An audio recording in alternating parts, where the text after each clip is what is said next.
So we were discussing about what are your expectations for the from the program, and what are you looking for. If you could write in the chat box by the time others join. Okay, so Dr. Akshita, I would like to understand more in context of healthcare sector. Yes, definitely. I think that's the difference between other programs and this program, because we're going to focus primarily on the healthcare sector. And Dr. Arjun says, looking forward to enhance my knowledge and skills in healthcare communication. Absolutely, absolutely. That's going to individually help each one of you to enhance your skills and also impart this to your peer or your fellow colleagues, or I mean, you would be able to actually independently design your training programs for any category of healthcare professionals, right from the front desk staff to residents, nurses, security staff. I mean, anybody and everybody who is in touch with the patient. You will be able to, that's the beauty of this program. That's a very comprehensive program meant to empower you with all the possible skills. Okay, Dr. Kunal has said, considering communication to be a tricky subject to train, I would like to learn as a trainer how it can be delivered effectively. Wonderful. Absolutely, Dr. Kunal. Yes. Rest assured, you will be, benefited by, because we are not only I'm not just going to deliver the topics for you, I'm going to make you practice right in each other's presence. And also I've given you all the content already, which you will be able to use. And once I'll do it for you, you will know how you're going to design your programs. Absolutely. Right. Okay. So Dr. Anuradha says, my expectations to learn the recent concepts in healthcare and further enhance my own communication skills. Somebody's, yeah. I've always been on the implementation side by conducting trainings, including healthcare as an important subject. Now I look forward to be enabled to be on the other side to impart this training. Excellent. Dr. Anuradha, you're an excellent trainer, I know. You have been doing this job very well. You have been organizing very meticulously. So as a trainer, I don't think you'll have any challenge. Only thing that you required was probably content and how to go about, and you will be able to do it. Absolutely. And that's my promise to you, you will be able to manage that. So Dr. Tanu says, to understand the barriers, how to be on the same page as the other person. Wonderful. Again, we are going to work a lot on the training pedagogies that will help you to design your program in a manner so that you can actually make your program successful. Programs everybody runs. I know all of us are, doing some training for our peers or for our, juniors.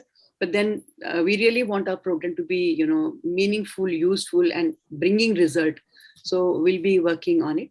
And then we'll also do a lot of activities that will help you, come on the same page, either be with the patient or with their family and also with the healthcare providers. Thank you so much. I think that's a wonderful, beginning. So I can see a lot of you have come with great clarity in what you're expecting in the program. And that's what I always say, that if you have that clarity, then I know what I have to deliver. And then I also become accountable to what you're expecting and make this whole thing meaningful. Okay. Dr. Tanu has also written, to understand barriers and how to be on the same page as another person. Also, I'm intrigued by the idea of one course making, if possible, to be trainer. Definitely. Yes, because communication is such a complex subject, really. So, it's not complex. That's just a myth, and that's going to break once you will, attend this program. You'll find it so interesting, so enjoyable, that you'll get all the energy from within and from the group. That's my promise to you. The only thing I want from all of you is 100% participation.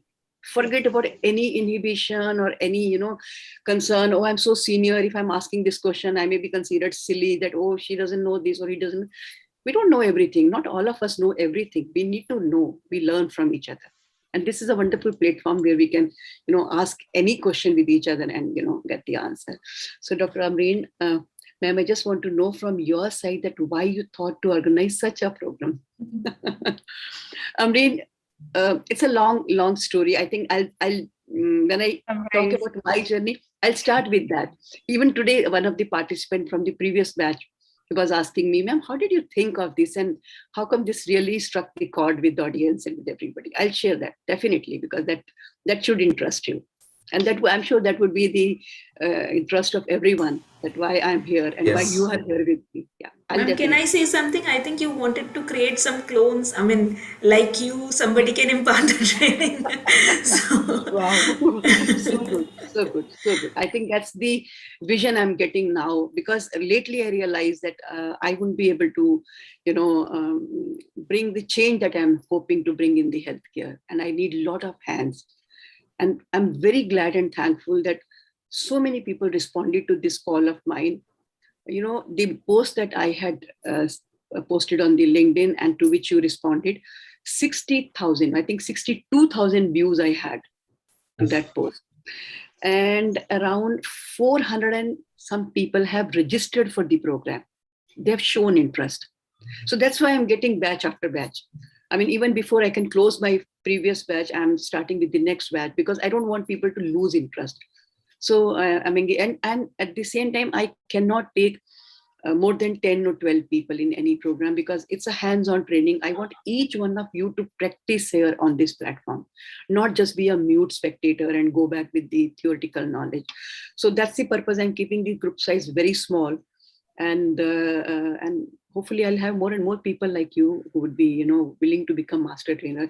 So in the program, I'm going to bring in some of the previous trainers who did my program, and I want them to showcase their skill with all of you. So same way, I'm hoping from your batch, I'll be getting one or two people who will be really, really excellent as a trainer, and I'll use them in my future programs as trainers so that you get a chance to showcase your skill and ability. Okay, Dr. Amreen Azaz, ma'am, will we get a certificate also? Yes, Amreen, definitely there is a certificate. There are 2-3 things that I'm looking forward. You all are very senior people, so I'm not going to do any formal assessment that I'm checking your knowledge or skill. My expectation is please participate 100%. Whatever assignment I give you, do homework, come ready with the homework, participate in the program. That's one thing. Then there'll be some assignments we'll be doing as a demo in the program, which I'll be sharing now. You will have to work on that. And then in the end, I'll be asking you to develop one program that you would like to plan for your audience. And you have to give me an outline, not the complete program or any, because we don't have enough time. So after that, I'll be giving you a certificate of completion that you have done your master trainer program with me. Maybe in future, I will be certifying people from IHC as a trainer, but that will be stage 2. Only those who wish to really become trainers, and then I would be doing an assessment, formal assessment for them. Like I was formally assessed by ACH, and rather has attended my program. So the program that I conducted, 6 hours program, and rather that was my assessment.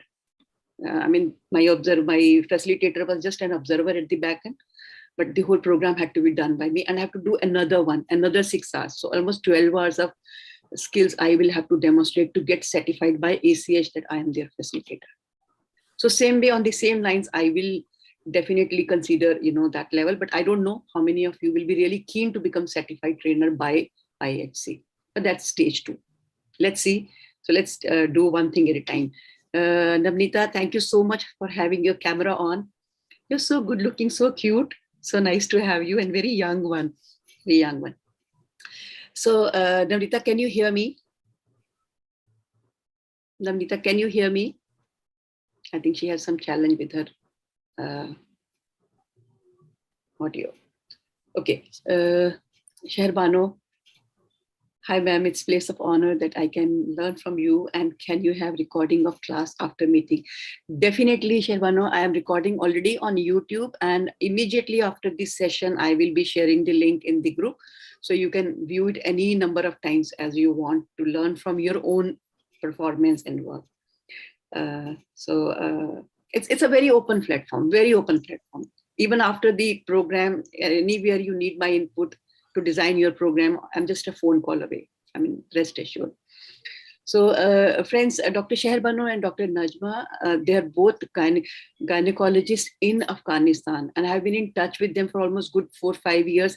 There were plans that I would be visiting Afghanistan and doing a program for them, or they will be coming to India and attending a couple of our programs, but nothing materialized. But God has been kind to have given us this platform where we can, connect from anywhere from the world.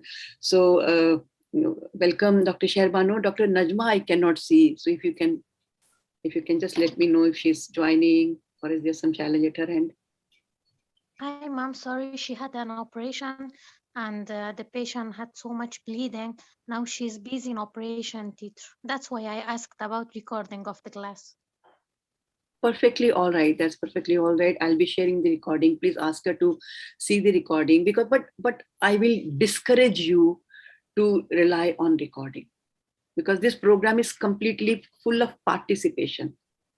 I'm just going to be your Okay, ma'am. facilitator. Thank you. So you will Thank be actually learning by doing. So I would request each one of you to not think of skipping the class, relying on that, okay, I can see the recording later on. I mean, that's what is my learning, that it'll be good if you could, attend the program and reschedule things that can be avoided. And if you ask me honestly, Okay.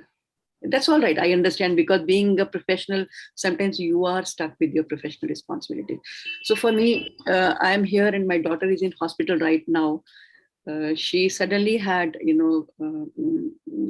acute attack of pain, and that turned out to be gallbladder stone. So she's in hospital under care of the gynecologist and the surgeon, but I had scheduled the program with all of you. So I thought I'll stay back and do my program. And then after this session, I will go there. So, I mean, that's just my way of expressing to you my commitment that if I've committed to you, I'll be there.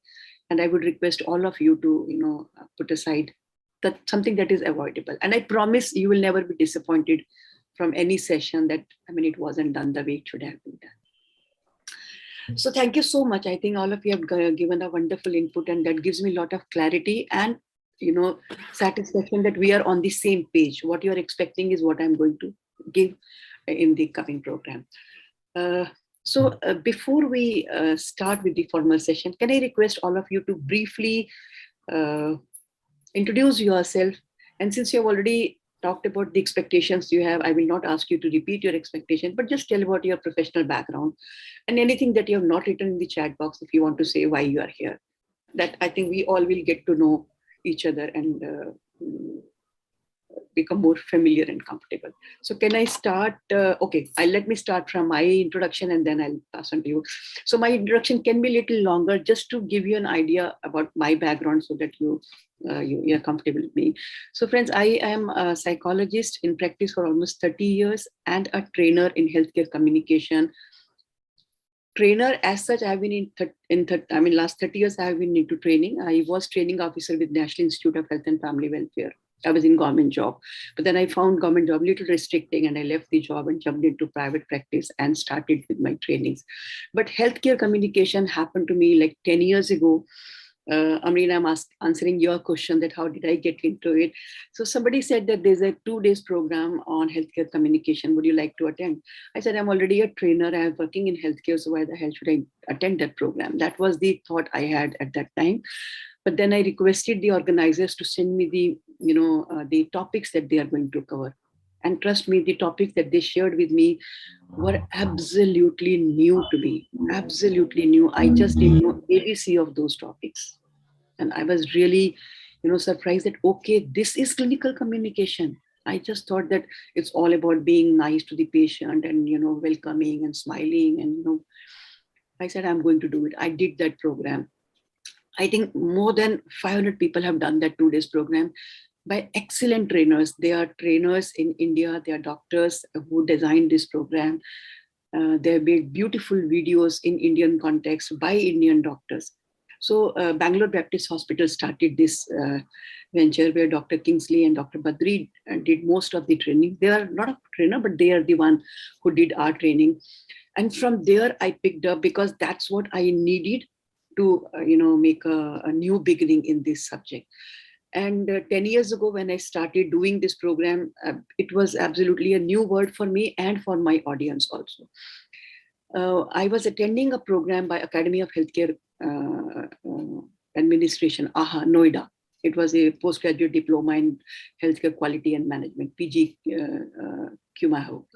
So there, one of the speaker who had come for the program, he was taking everybody's introduction and he took my introduction as well. And I told that I'm a trainer in healthcare and this is what I do.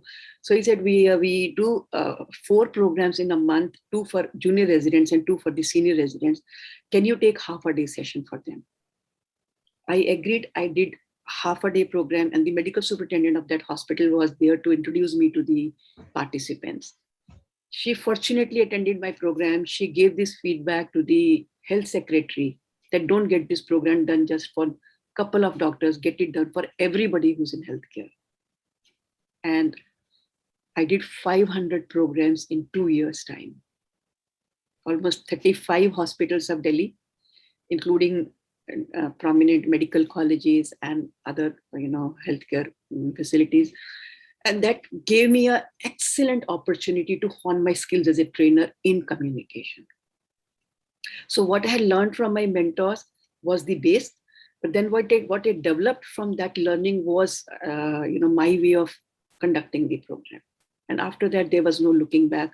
I kept getting invitation from various big hospitals across the country and medical colleges where I've been doing programs.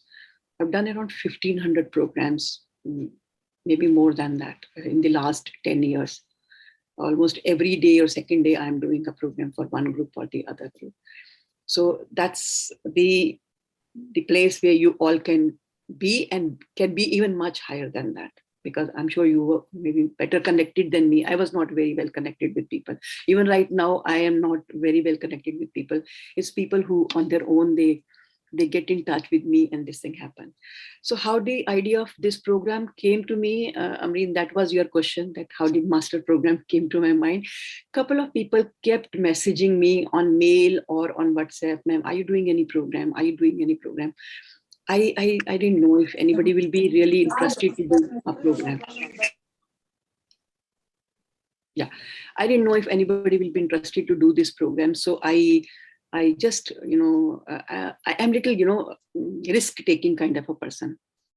I took 3 times government job and I resigned 3 times. So that should tell you about me, that I'm quite adventurous.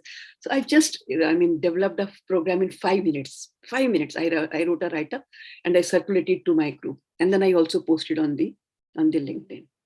And I didn't know that this big response I'm going to get for the program. So I registered 10 people for the first program. All of them knew me. They had known my work. So they had a lot of faith in me. And that's something, I wasn't surprised. The next 10 batch that I am doing right now, they're very senior people, CEOs of a couple of hospitals. Very, very senior people. Dr. Pinky Yadav from Rajiv Gandhi Cancer Hospital.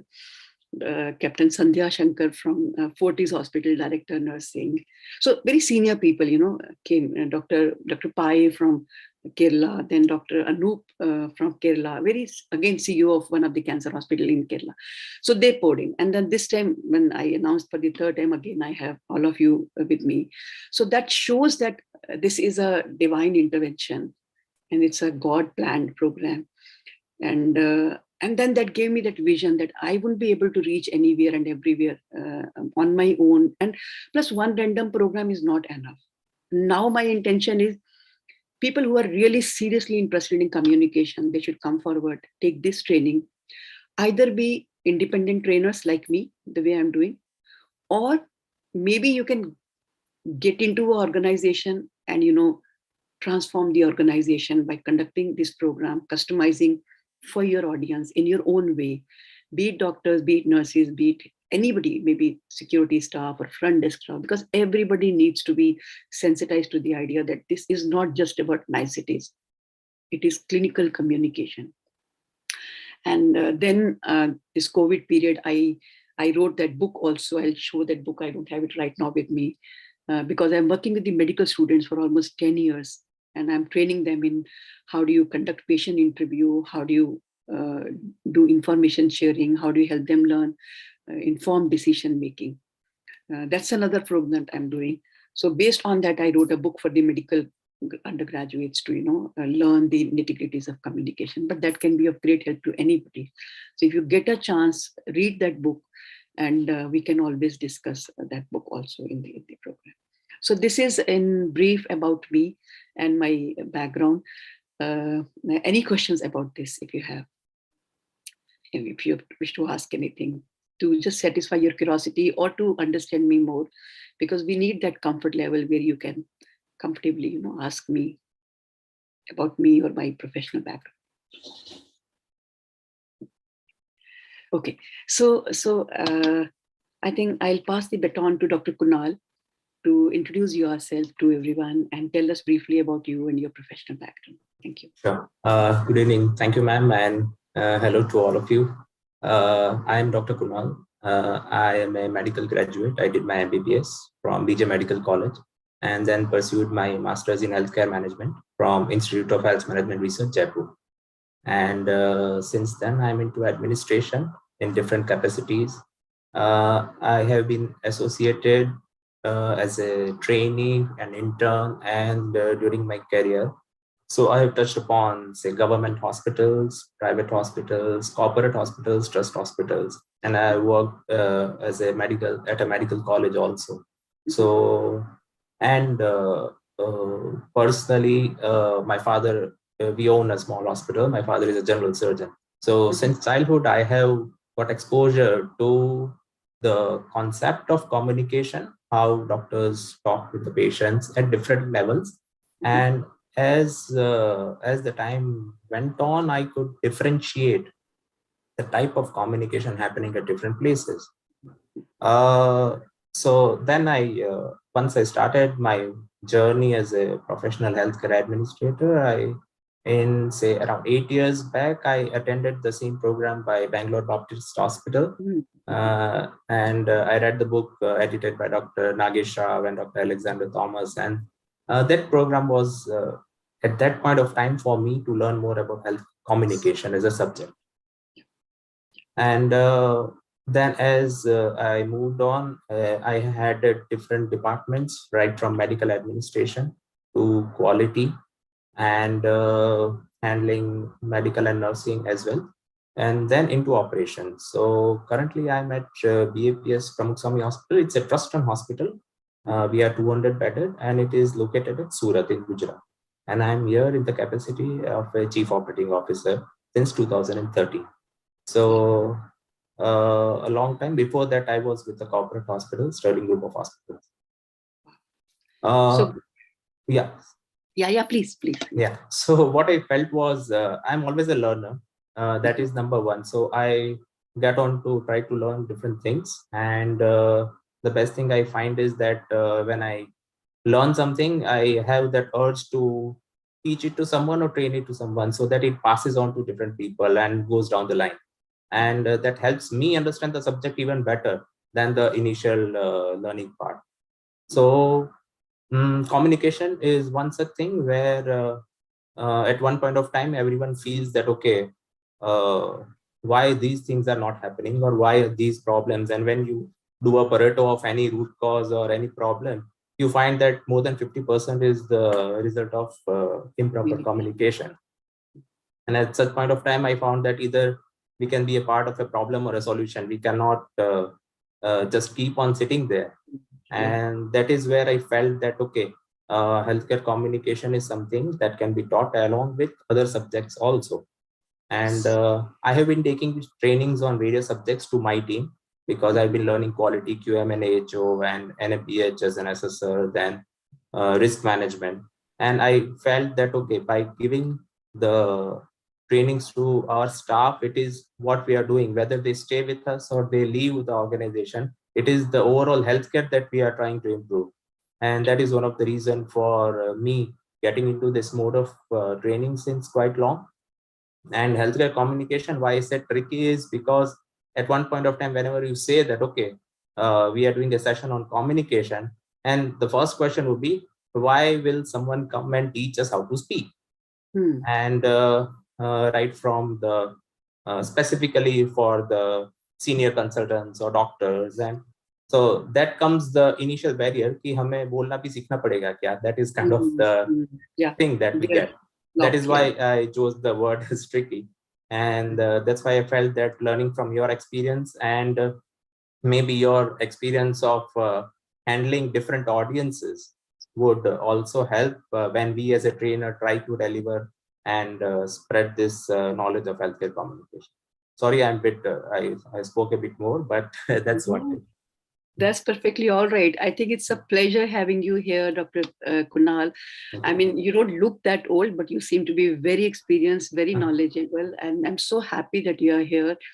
and we are all going to learn from each other's experience. And the name that I have given this program as Master Trainer Program is with the idea that we are going to focus a lot on your training abilities. So I'll be talking about how is this program different from any other program, and especially the one you have attended, because the one program that you're talking about, even I have attended. But taking that as my base, what have I brought, to this program? I'll be sharing in a while, but let's first have everybody's introduction, and then I'll talk about how is this program different. But thank you so much for being here. I'm so happy that you are with us. Thank you. So whom do you want to pass the baton? Whom do you want? I think Dr. Arjun. Okay, great, Dr. Arjun. Please go ahead. Yeah, thanks. Hi everyone, I'm myself Dr. Arjun. Basically, I'm a dental graduate. Then after that, I did my MBA in hospital administration. Then worked for around 6 years in hospitals as a quality manager. Then after that, being a dentist, I thought let me add some value to the dental fraternity for the dental clinics and dental colleges. So I started my own consultancy firm, focusing, so it's a quality consult. We are basically quality consultants for dental facilities. So as of now, we are supporting around more than 100 plus dental clinics across South India to obtain the prestigious NABH accreditation. So that is and we have completed 30 projects, dental clinic projects already. So that is regarding my journey. So it's been 5 years since I started my consultancy firm. So with God's blessings, it's all going well. So my idea to attend this session was to impart, first I need to learn more about healthcare communication. Then I thought of imparting it to the dental surgeons so that it will add a lot of value to the patients. So that is what my idea of coming to the session. Yeah. So good to have you, Dr. Arjun. Thanks. And I think healthcare is not just about medicine. There are so many other areas. I think dentistry is one major chunk of it, and we do need programs for dental students as well as for the practicing dental fraternity to learn how do you go about communicating with the patient and the family. And I have done a lot of program for a couple of dental colleges with the undergraduates and postgraduates about teaching them about the essential skills that you require in handling patient. And that's another good area that you can explore. Thank you. Thank you for coming. I'm sure that we add value to the program. So whom do you want to pass the baton? Whom do you want to? To Dr. Anuradha. Okay, great. Dr. Anuradha.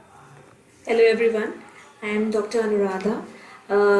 I did my graduation dentistry from Maulana Azad Medical College. After that, I did my MBA Healthcare Administration from Faculty of Management Studies, Delhi University. My professional journey has been 17 years long, wherein I have always been associated with trainings in one way or the other. I was a lecturer for 4 years early on, and then monitoring of training, serving at National Institute of Health and Family Welfare. Then working from government, I moved on to corporate. I worked with Ernst & Young, and then moved to Public Health Foundation of India. That's an NGO, and I worked there for 6 years. So I got an opportunity to meet Dr. Indu ma'am when I attended a training, and I was really, interested in that subject just because of ma'am, the way she took the training. And when I got the chance at PHFI to, head a training in quality and communication was a subject I could think of nobody but Indu ma'am. So I suggested her name and she was our trainer. Just to share an interesting thing, it was a 6 days long training and ma'am's session was on 6th day. I made sure as an implementer, I had to look at many things, but then I would make sure that I'll just go and attend ma'am's sessions. It was so interesting. So from there I developed, I already had an interest, I developed an interest which was more than just an interest. So, and the participants, and I also got to know through those sessions that, we could think that, it's not a clinical subject and it's not very tough. As Dr. Kunal also said that somebody would teach us communication, we would think that, but then it was very important, and the way people used to enjoy it, and after the session they used to give the feedback, yes, this was the thing that we wanted to learn, and this would improve not only our clinical skills but the quality of services that we would deliver now after the training. So that made me think that I have always been on the implementation side. Let me learn, let me also, go to the other side and try my hand on the subject that I am loving now. So I could, again, not think of anybody else but Indu ma'am to learn from her. So as soon as she posted on LinkedIn, I just, jumped over it and said, ma'am, I would like to join the program. And so here I am. I think my introduction was also a little long, ma'am. I'm sorry for It is that. all right. I think Yeah. that's Yeah. Thank you so much. Thank you, Dr. Anuradha, for having that faith in my work and also your encouraging words. I'm sure you will become you are already a wonderful trainer. I've seen you personally in your workplace. So definitely this program will help you in, increasing your horizon and, taking the topics that I take. So I'll be happy to see you taking those topics. Thank you. Thank you, Dr. Anuradha. So whom do you want to pass the baton? I might pass it on to Dr. Tanu, ma'am.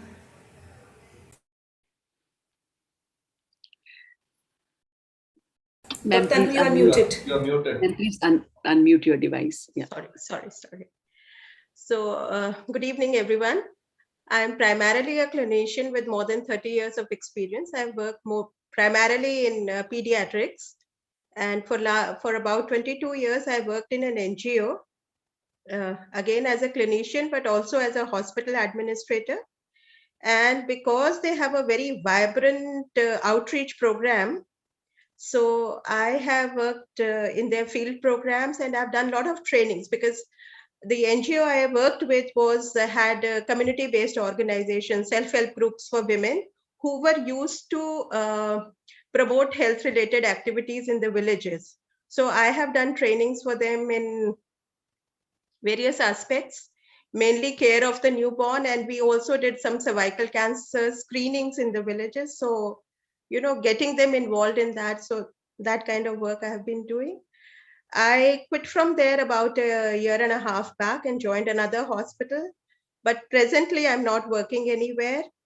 While I was working with the NGO, they have a hospital, multi-speciality hospital, and we tried for NABH.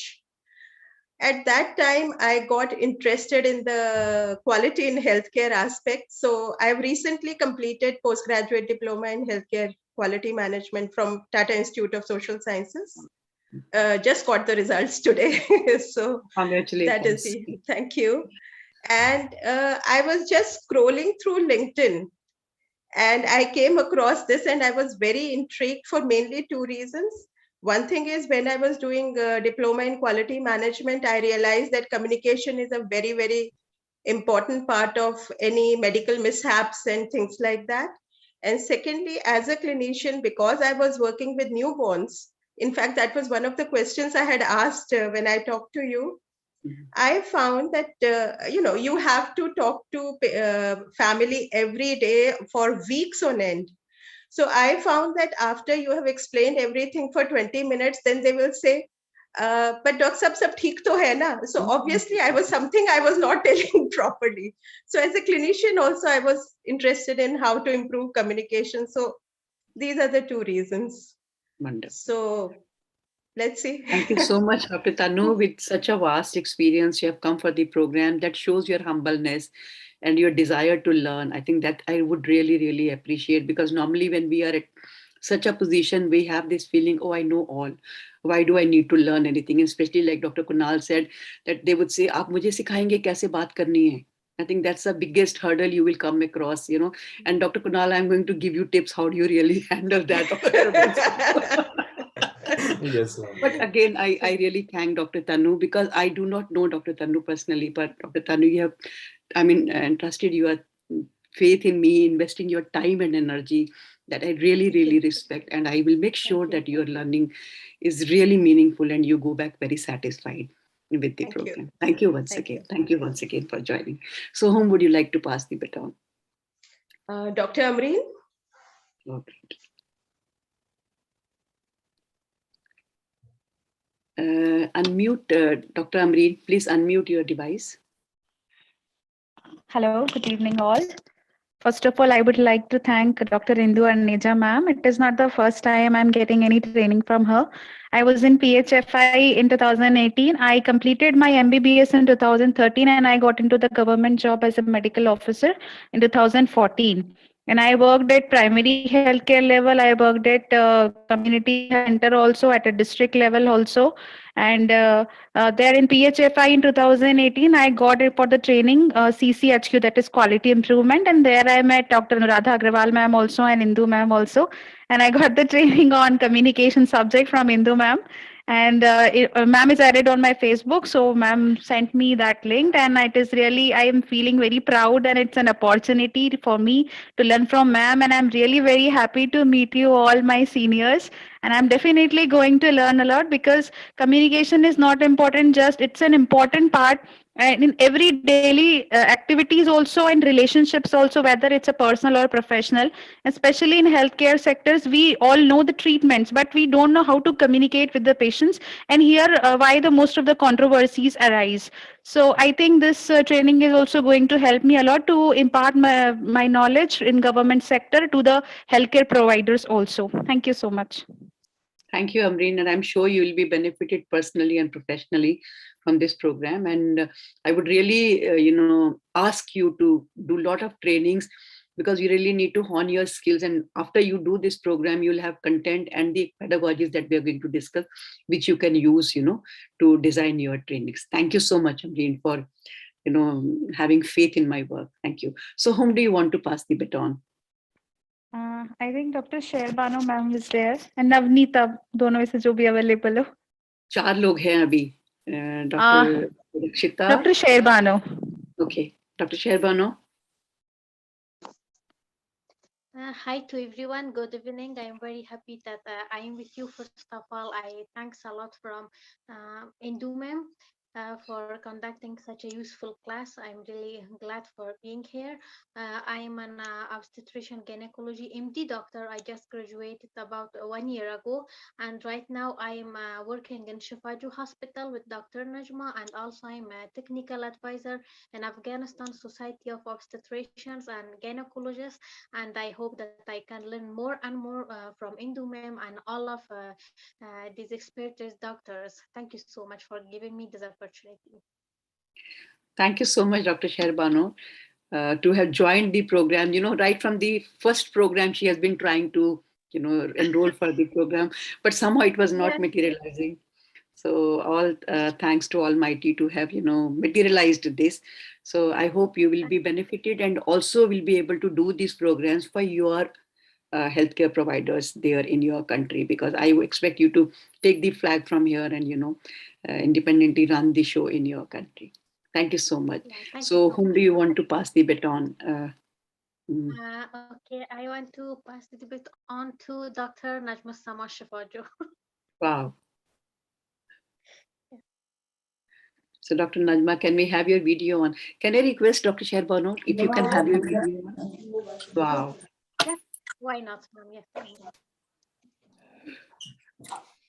Hi everyone, I'm Dr. Najma Sama Shifajo. I'm Ghani obstetrician and president of Afghanistan Society of Obstetricians and Gynecologists. About 20 years ago, I was graduated from Kabul University. Then I went to Pakistan due to work condition in Afghanistan. I went to Pakistan and I did my house job over there. Then I came back to Afghanistan. Instead of 7 years of graduation, I had 10 years to finish medical university. Then again, when I came to Afghanistan, again, there was war condition in Afghanistan. I went to one of the 4 provinces, Helmand, in the center of Taliban. I was working over there. Then I came back to Kabul. I took my specialization at the tertiary hospital named Malalai Hospital. Then I did my master degree in public health in Jaipur, in Jodhpur. Then I established my own clinic. I have a private nursing home here in Afghanistan. Then I was a candidate for presidency of the society. Then I won the election. Right now, I work at my private clinic, and I am the president of Afghanistan Society of Gynae Obstetricians. So the need why I wanted to join this course. In the first batch also, Sharbanu and me wanted to join, but due to some problems, we couldn't join this program. So I'm so happy that now we joined this program. As in Afghanistan, Afghan people are war people, and we are not mentally calm, especially whenever the patients come to our clinic, either in public hospitals or in private hospitals. They expect a lot from the doctors. Even they want to give lives to the patients. So it is, which is very difficult. We face lots of problems in communications. So this is very important to learn communication professionally. Although we have good communication right now with the patients right now as well, but it is not enough for us. So we want to learn it from you as professional as possible. And when I went to Kolkata participating in a conference, so over there somebody gave me your address. Then we came to Delhi from Kolkata, and we met you. If you remember, we came to your hospital, and yeah, we met you. And you attended us. Yeah.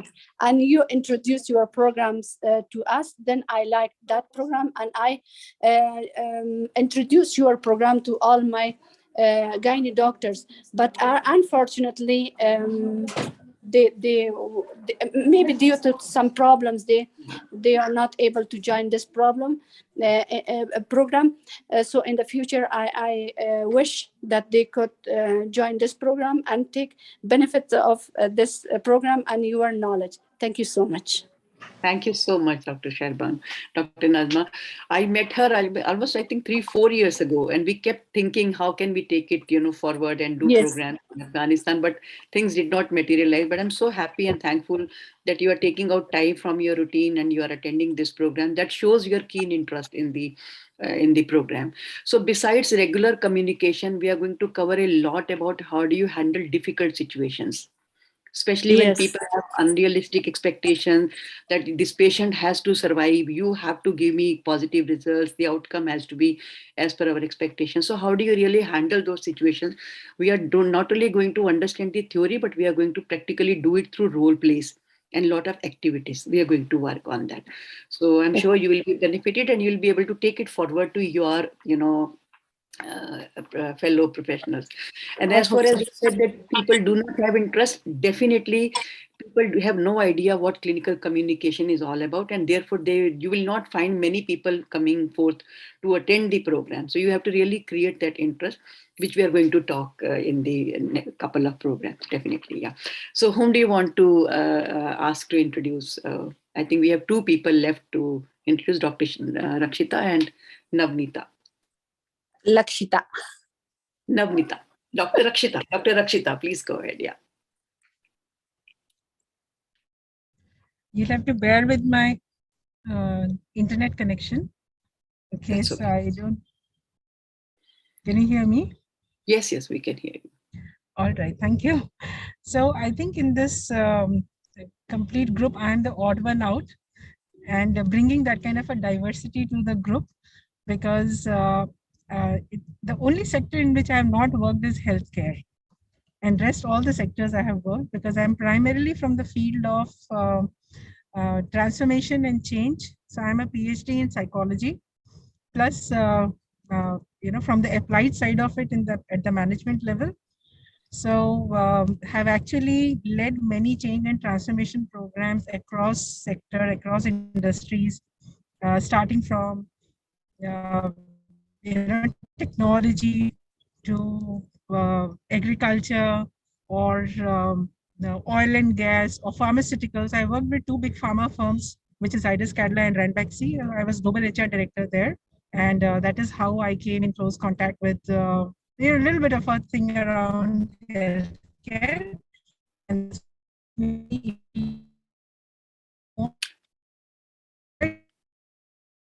doctors. So, Dr. Rakshita, we are not able to hear you. Maybe you can brings switch off your lot of video. Dr. Rakshita, video off करके बोलेंगे तो I think we will be able to even have. Okay, let me try. Yeah, because then audio quality might improve. Yeah, please go ahead. Yeah. Absolutely, yeah, because I'm getting that kind of a signal that the signal is not that good, it's unstable. Yeah. Unfortunately, my name is called when we are passing through the underpass. Okay. I should be reaching home in another 10-15 minutes, but then yes. Okay, so as because I'm from the field of organization change and transformation, training is a very important aspect on which we have been focusing, and to bring any kind of a change, any kind of an impact. So it is not about communication, it is about communicating to impact and influence, because there's a purpose behind communication, and that purpose changes with the kind of audience that you have to deal with. And I think that is what really intrigued me. And of course, I had met Dr. Indu Arneja pre-COVID time. That's the reason why we met in person. Yeah. We attended the program together, and somehow since then there has been a lot of bonding. And it is always a pleasure to be with her, interact with her. And I always look forward for doing something or the other in the healthcare. Only difference is when I say that I'm an HR professional, people have a very different understanding about HR because they have not seen the real HR in healthcare.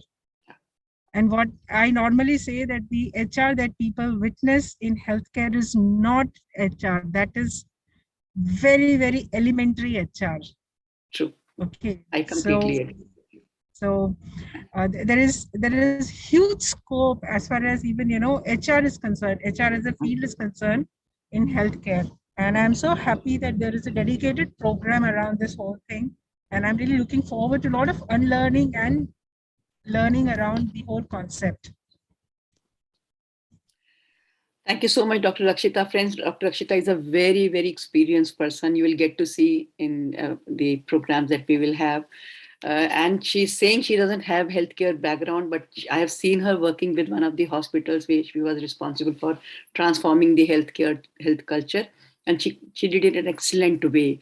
So there's a lot that she holds on, and she'll be, sharing with all of us in the future sessions.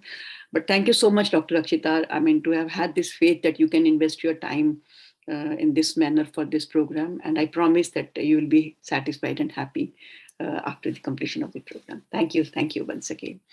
So we are left with Navnita. Navnita, if you are comfortable, please. Yeah. Ma'am, can you hear me? Yes, we can hear you. Ma'am, first of all, I'm very sorry because of the network issue. So I'd like to introduce myself. I'm Navinta Kalita. I have completed my MSc in the community health nursing. So right now I'm working as a lecturer in Assam Downtown University. So I think from this group, I'm the very less experienced person. So I think I'll get to learn from you all, ma'am. And that's all. So Navnita, it's so good to have you here. Don't think that you are younger in age and less experienced. We are all there with you. I think it will be a great learning for all of you. And also, I think that also opens your network. You get connected with so many good people, experienced people. You learn from them. This is what I'm observing in the previous batch also, that it's perfectly all right. And it's good to have a young child in the class. No? Then you feel good that there's somebody, who is ready to learn from us. Otherwise, everybody will think, oh, I'm so experienced. What are you going to teach? Okay, so very quickly, I want to share a link with all of you. Oh, good. Preeta has joined just on time. Let her come in, and we'll request her to introduce if she's comfortable. Hi, I have just landed and I've joined from the car. I'm so sorry, but yeah. That's perfectly all right. You have just landed on time, I would say. We have finished with our introduction, although you have missed it, but don't worry. I'll be sharing the recording with you so you can have a look at the recording. Okay. Okay, but if you are comfortable, would you like to introduce yourself now, or you need couple No, of no, I minutes? can. Thank you so much. I'm Preeta Chak. I hold the role of communications director at SIMS Hospital, Ahmedabad. So I actually look after all communications, external and internal in the hospital. I look after the branding part too. But I am very fascinated, and I really want to get into the internal communications role, where we are developing a lot of things, and it's a the internal communications, it's becoming very important for patient safety and quality. So I want to learn more about it to definitely create a roadmap for my hospital, and also to cover niche as future learning and training. So good to have you, ma'am. It's wonderful. I'm really very, astonished at very senior people becoming interested in the program, because what I thought was people who are really interested to become trainer, they would come forth. But seeing all of you here, that shows me that slowly communication is getting its place where it should be. And people are taking it seriously, and they're realizing that we need to learn it in a systematic manner to deliver it in the right manner. I mean, I can't just go and say, okay, I'm a trainer, so I'll be talking about the communication skills. And with the program also, you will realize that there are a lot of topics we know, but we don't know. And we really need to learn them in the right way to make sure that we are able to deliver it in the right manner. So I'm just going to share a Google form with you. This is basically more like pre-program assessment, that where we stand, to see if we have been able to contribute in any way, in the real sense. So give me a second to share the link with you all. Okay.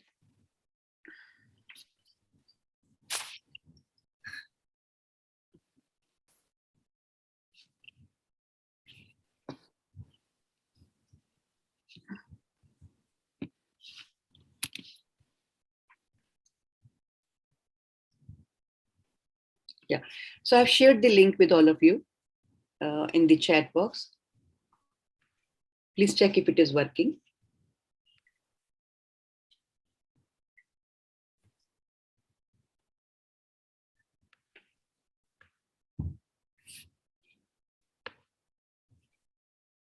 Yeah, it is.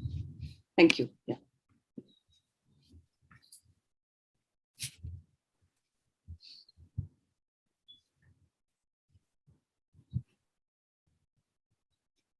So we fill it now? Yeah. It's more like a pre-program assessment, just to see where we are and what we are expecting to change.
Ma'am, for the last question, I think it could have allowed multiple options to take, because the question says for whom all, but we have taken one for now.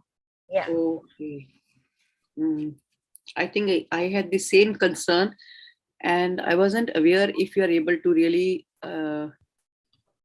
take more than one option. No, we could take only Yeah. one option. Yeah, yeah. Actually, all are important. Yeah. I'll change the settings. I think for future, this thing I'll change the setting. I should have realized this.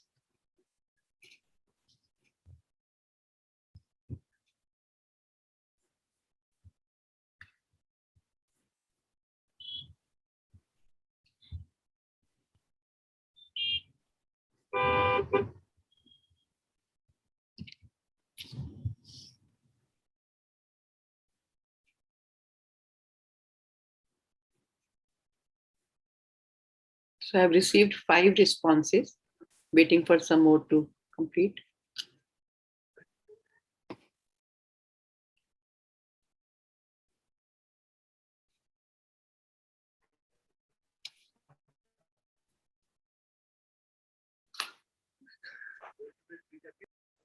So I had also shared one questionnaire on your email for your brief introduction. And those of you who have not completed, it will be nice if you could complete.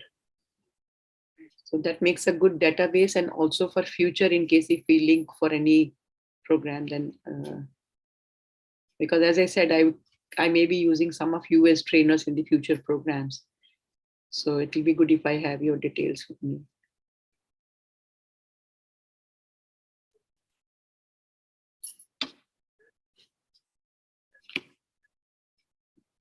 So 8 of you have responded.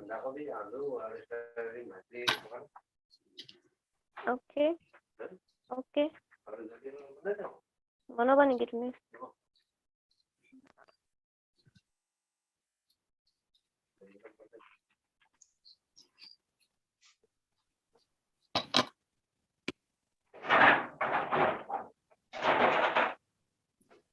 So Namrita, can you please mute your device?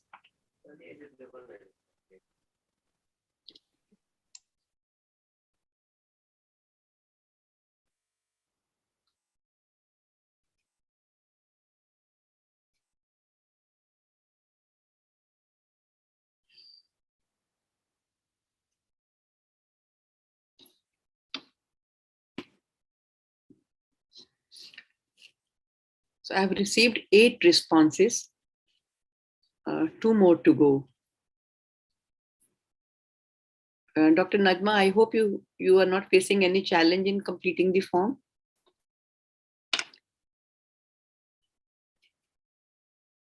And I think Navnita, 2 of you are left. Okay, we'll give them 2 minutes to complete. Meanwhile, okay, Navnita, you're not able to open it? Anuradha, can you copy and paste on the WhatsApp group so that Navnita can open it? I'll do that, I'm sure. Thank you.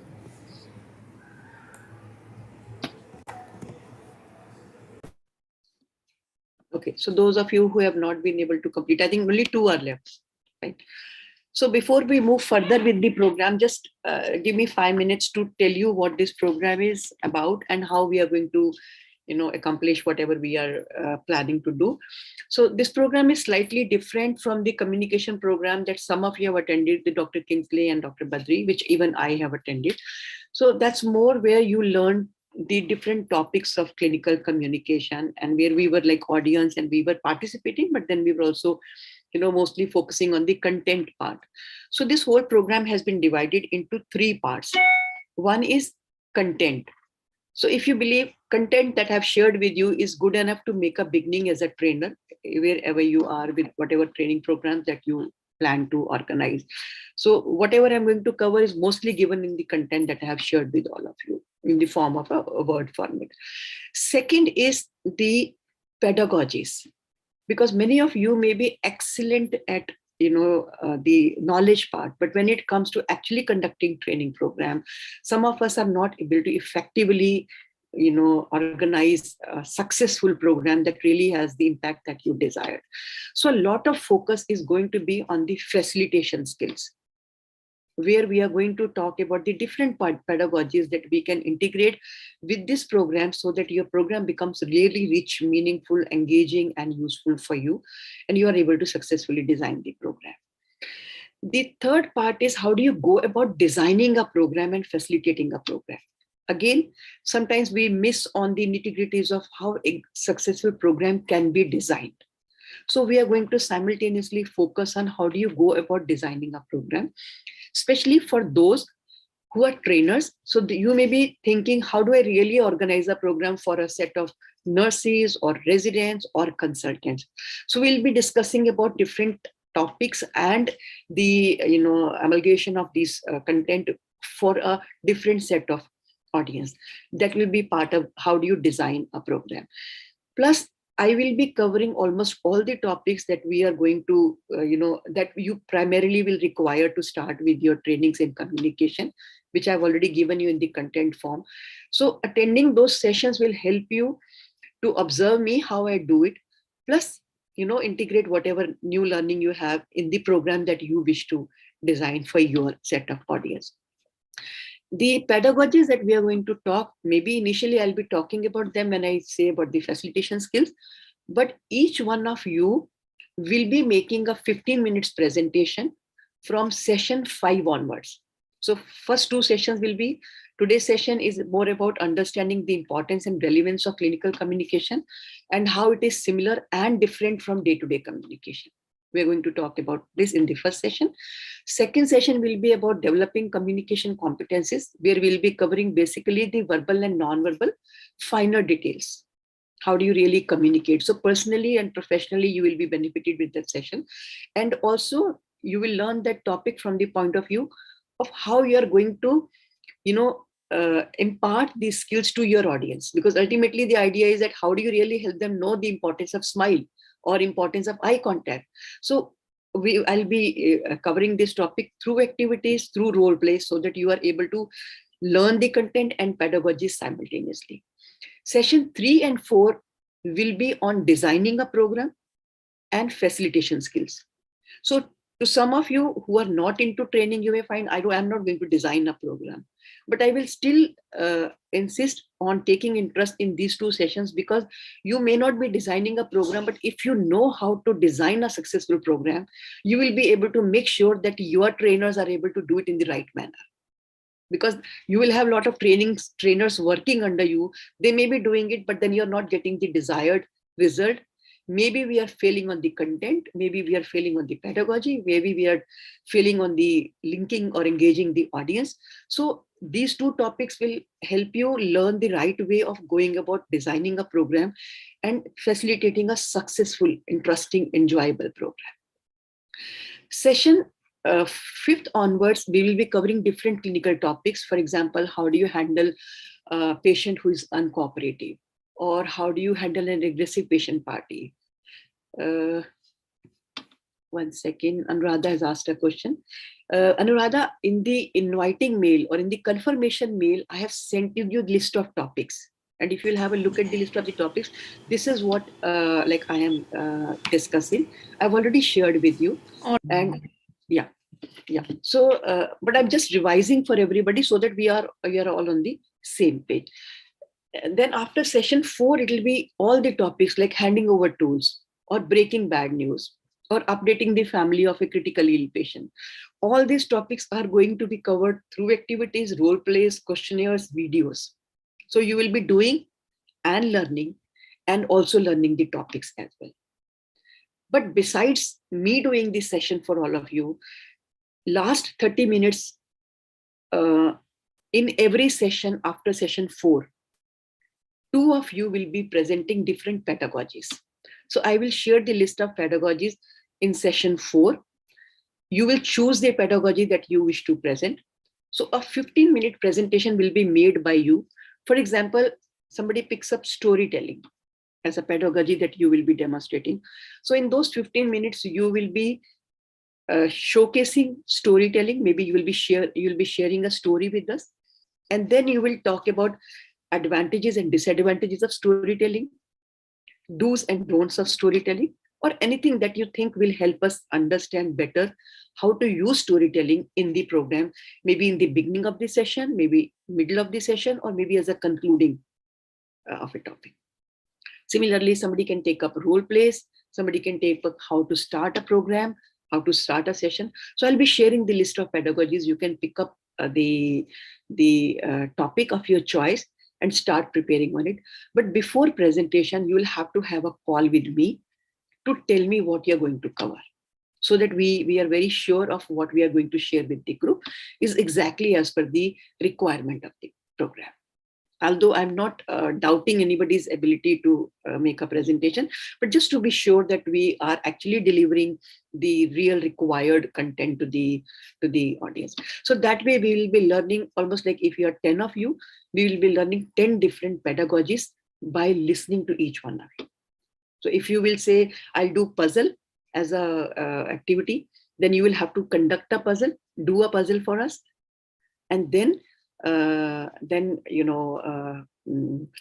talk about the do's and don'ts, advantages and disadvantages of puzzle. Is that clear? So participation is mandatory. I don't want to use assessment, but then I wouldn't be able to know if you have really learned anything. And then at the end, I will be asking you to develop an outline of a 2 hours program for any set of audience on any one topic related to communication. So that way we will have a pool of topics and outlines developed by the group, kind of verified by me. And then we all will have, different topics and audience ready-made outline, which you can use for your benefit for future programs. Is it clear? Is there any question that you wish to ask or clarify before we move on further?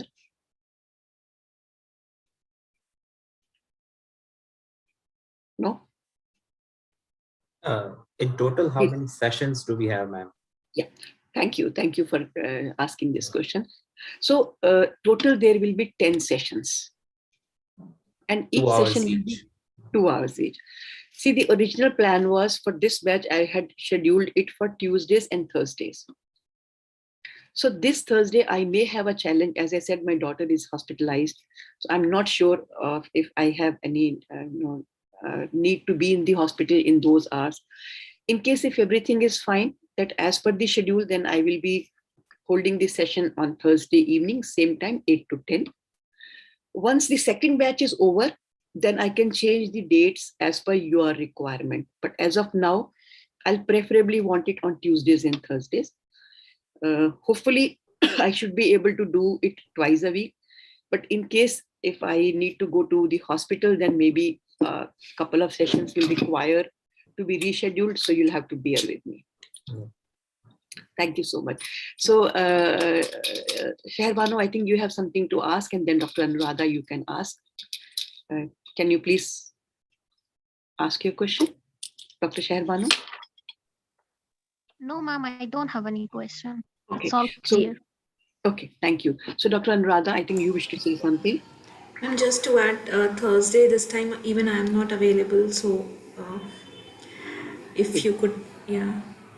Most likely this Thursday, even I will not be in position to take the session, because maybe either they will deliver her or maybe we will be in the process of shifting to another house. Just to inform to all of you, last weekend we were supposed to be moving to another house.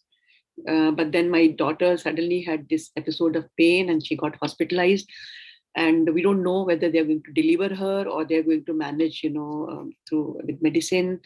We haven't yet shifted. Everything is in box. I'm just sitting in one corner of the house, I'm not able to show you the boxes that I have on my left and right. So Thursday may be a little challenge on my side. But then once I settle there, then I think we shouldn't have any problem.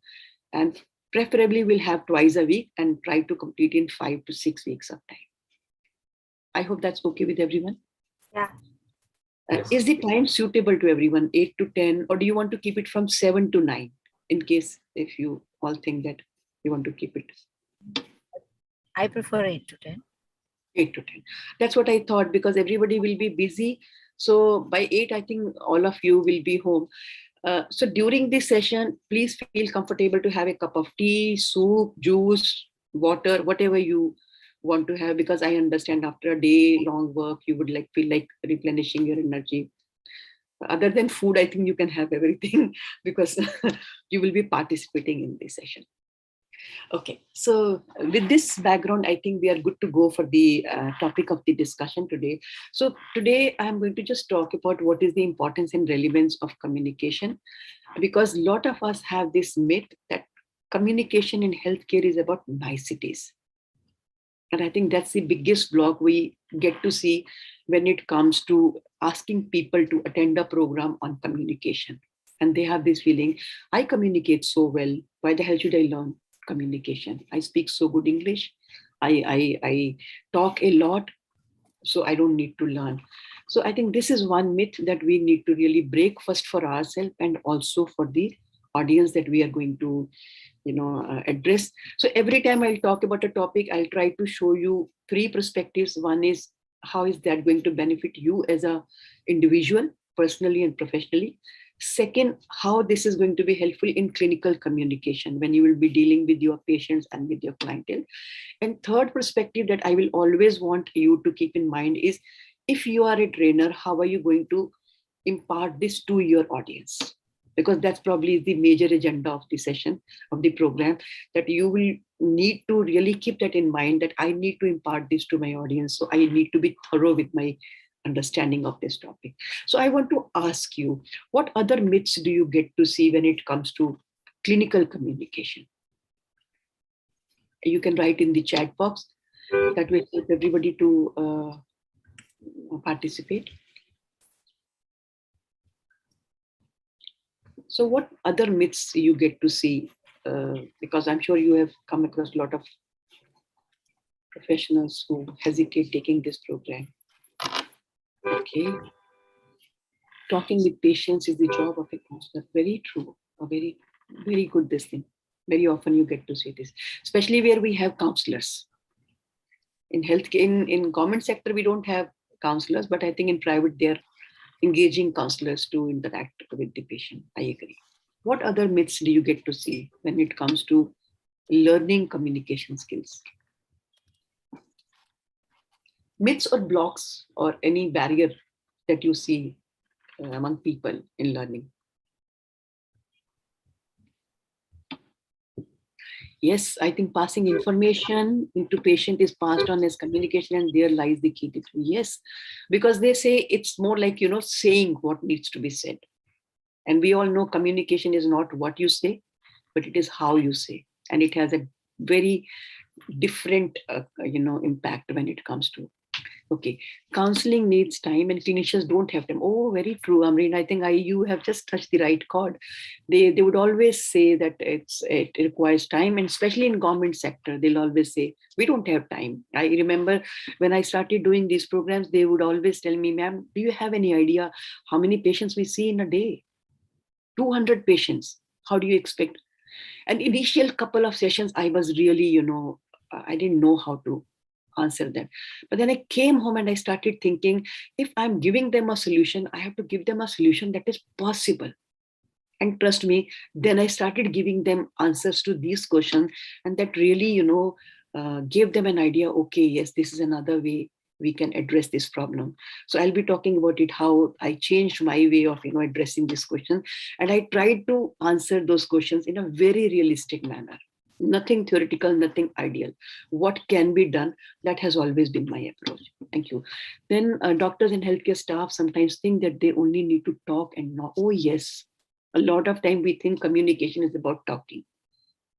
Whereas the thumb rule is 80% listening and 20% talking. And most of us think communication is all about talking. Wonderful. And then Dr. Kunal says it is not necessary to share the clinical details, as the patients and family will not be able to understand. Very true, very true. We assume that the patients will not understand. Why do patients need to know?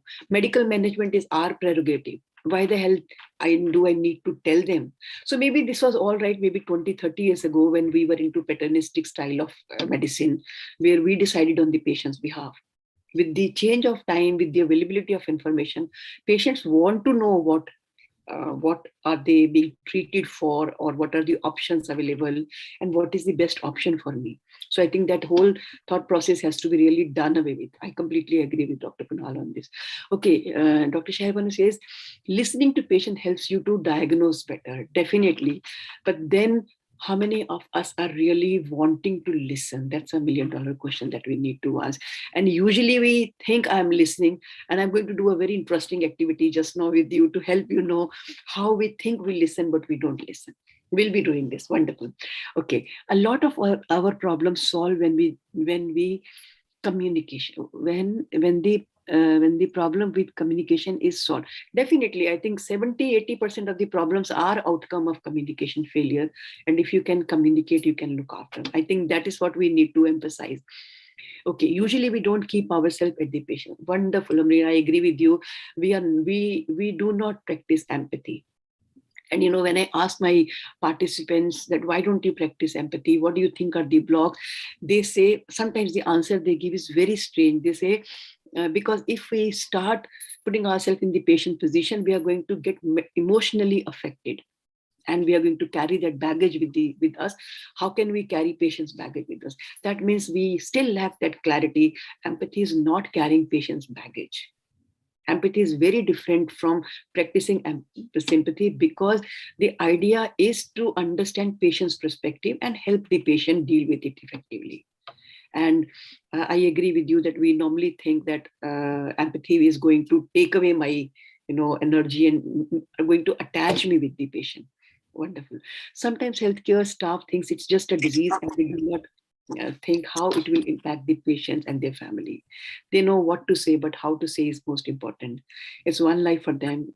Very true. That it's their own life for patient. I completely understand. We sometimes do it more in a monotonous manner than understanding the patient's emotional health. And we fail to give holistic treatment that the patient is expecting from us. I completely agree. Then we do not focus on non-verbal. Absolutely right, Dr. Kunal, and you will see this in the session we are going to talk about. And Dr. Amreen says most of the diseases are, if properly counseled, reduce the patient's and relatives' anxiety. So, Dr. Amreen, now you're talking about the benefits. I completely agree with you. I was about to ask this question, that now what are the benefits that we need to consider as an impact of good or effective communication? To a large extent, we can avoid violence against healthcare workers. Very good. I think we are moving on to the next this thing. So I would put another question to all of you. Let me ask you, what are the benefits of effective communication? First of all, for the patients, if we communicate it effectively, how do you think the patients will get benefited?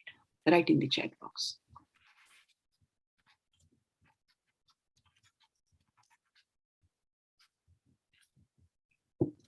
Yes, trust building, very important. I think this is one of the biggest problem right now. Patient satisfaction, excellent. I know. Again, we are losing ground on that front, and I think we really, yes, a lot of you are giving wonderful answer. Building confidence, again, we are losing ground on that. Patient will trust that we are doing right. Yes, it is not only important to do things right, but it is also important to demonstrate that we are doing it right, to win their confidence. Excellent.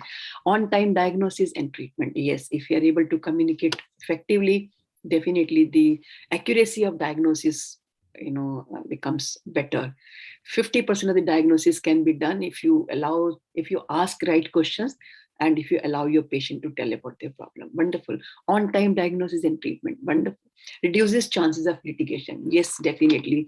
That's for us, because the patients would be satisfied with the way we have dealt. Wonderful. So how is this good communication good for us? Because normally, see, as you said that consultants normally think, why the hell should I learn this?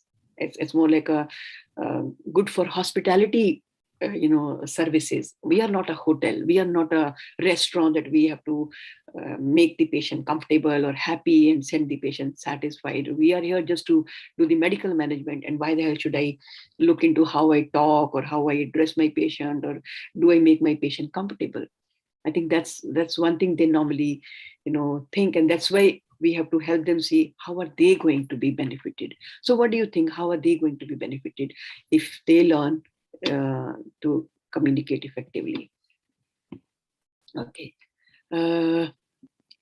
Mostly patients, when they think that doctors didn't listen to them and knew what happened to them, they will leave treatment, especially in Afghanistan. Patient says the doctor does not hear me, doctor is not checking my papers, and finally doctor don't know. Yes, and it's not just in Afghanistan, Dr. Sharbano, even in India. See, there was a time, I remember when I was a kid, my mom used to take me to a pediatrician who was very strict doctor, very strict doctor.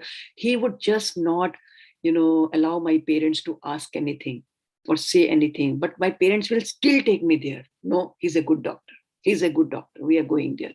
But today, if the doctor is not listening, is not talking, is not addressing patient's concern, patient will not come back.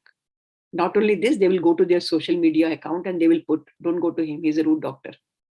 That's another disadvantage. So I completely agree with you when you say that patients go back and they don't come back. I think that's one benefit we have to remember. Everything is for the patient, and if you are not sending the patient satisfied, and 75% of your footfall comes from the word of mouth, your satisfied patients spread.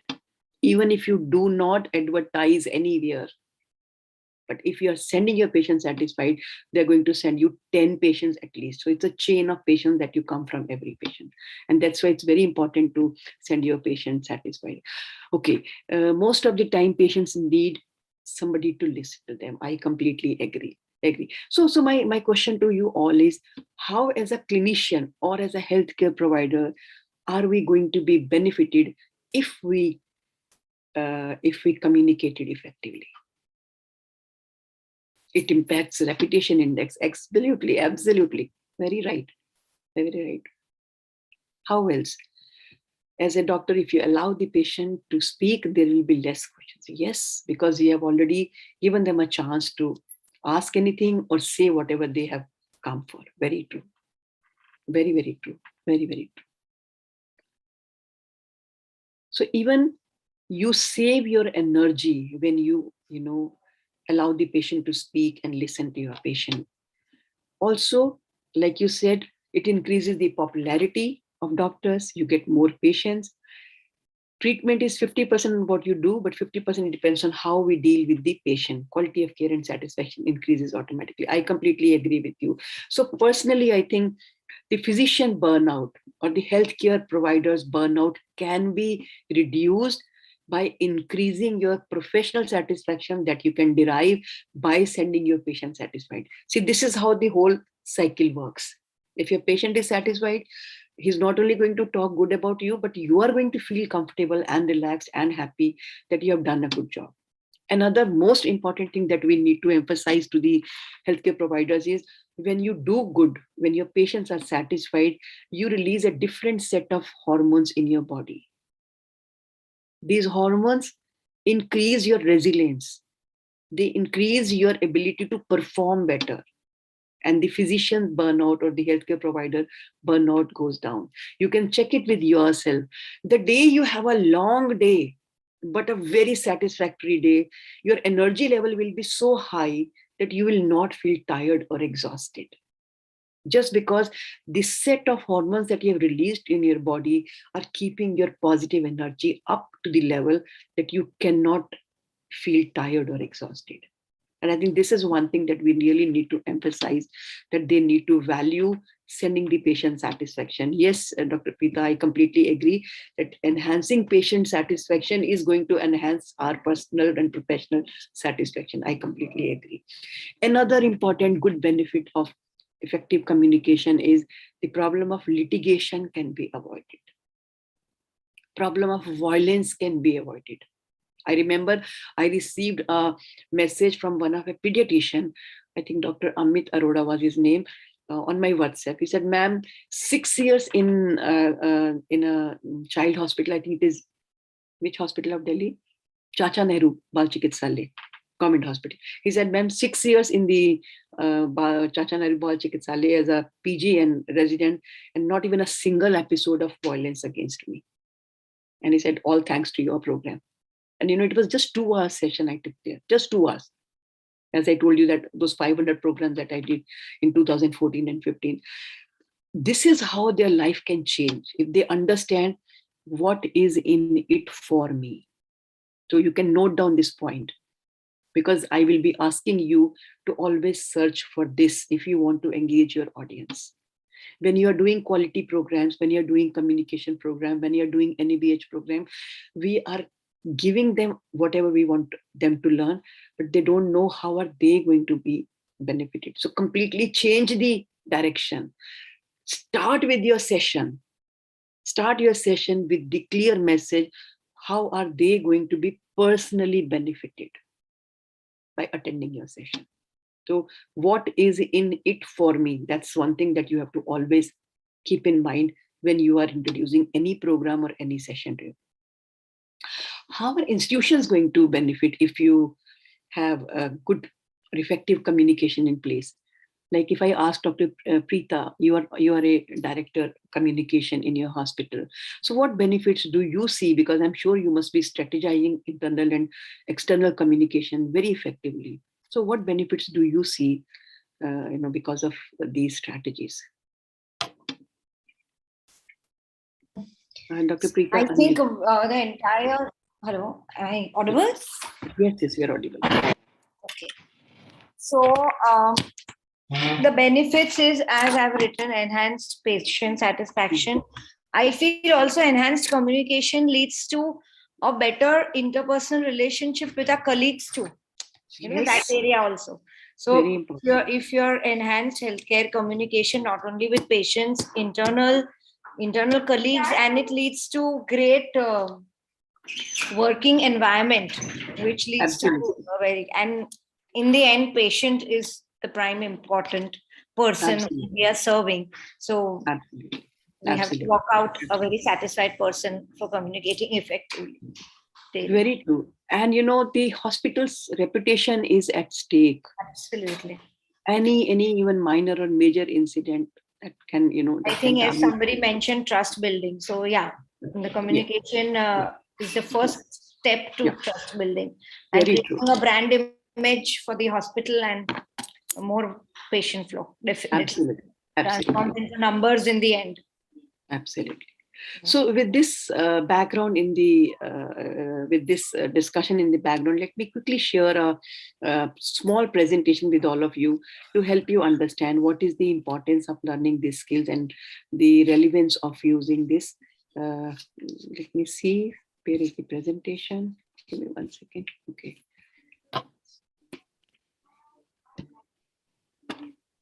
Okay. So I hope you can see my presentation. Yeah. Thank you. Yeah.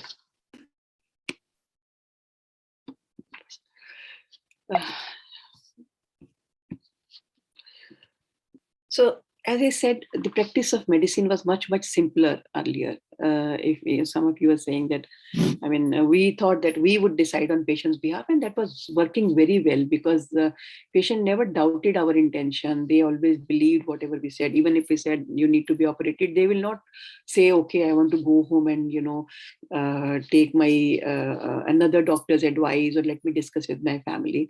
That's because they had a lot of faith in the doctor, and they would just blindly listen and follow whatever the doctor says. But with the changing trends, I think in the last couple of years, we all have seen a lot of things have changed.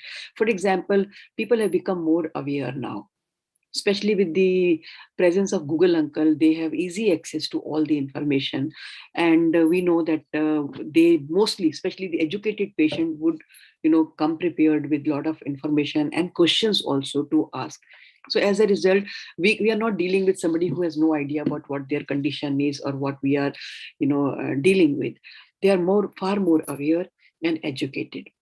Also, if you see, earlier healthcare was mostly a government run sector, and also even if we had private practitioners, they were at a very small scale. the amount of consultation the patient paid was so little that patients felt that, oh, I'm not being charged for the consultation. It's just the token that I'm paying. But today we all know that patients are paying through nose, and they are paying very heavily for these services. As a result, I think their demands and expectations have also gone up. And especially in corporate sector, if you see, they expect value for money. And in case if they're not satisfied, we see them going dissatisfied and also talking ill about the hospital or about the doctors. As a result, I think our answerability has gone up. Lot of emphasis is being given on using standard treatment protocols, also documenting whatever we are doing, making sure that we don't get into any legal trouble because of not creating right documents or not creating right communication. Aggression and stress, I think, is also on rise. People are becoming more aggressive. Even healthcare providers have become more aggressive. Earlier, it used to be, if you go to a doctor, your half the problem is solved when you talk to your doctor and you see your doctor smiling. But we hardly see anybody smiling and talking in a nice way. So we are also stressed out. Patient is stressed out. As a result, I think the patient-hospital conflict is on the rise. You may have also seen that even media is not in our favor. Most of the times, the reason why the hospitals and healthcare providers are in news are for the wrong reasons. So that means we have not been able to create strike a right chord with them. And as a result, we are always on defense, even with media. The problem of litigation is also on rise. Many of you may have seen cases against your hospitals or against your doctors. Even the extent of fights have changed.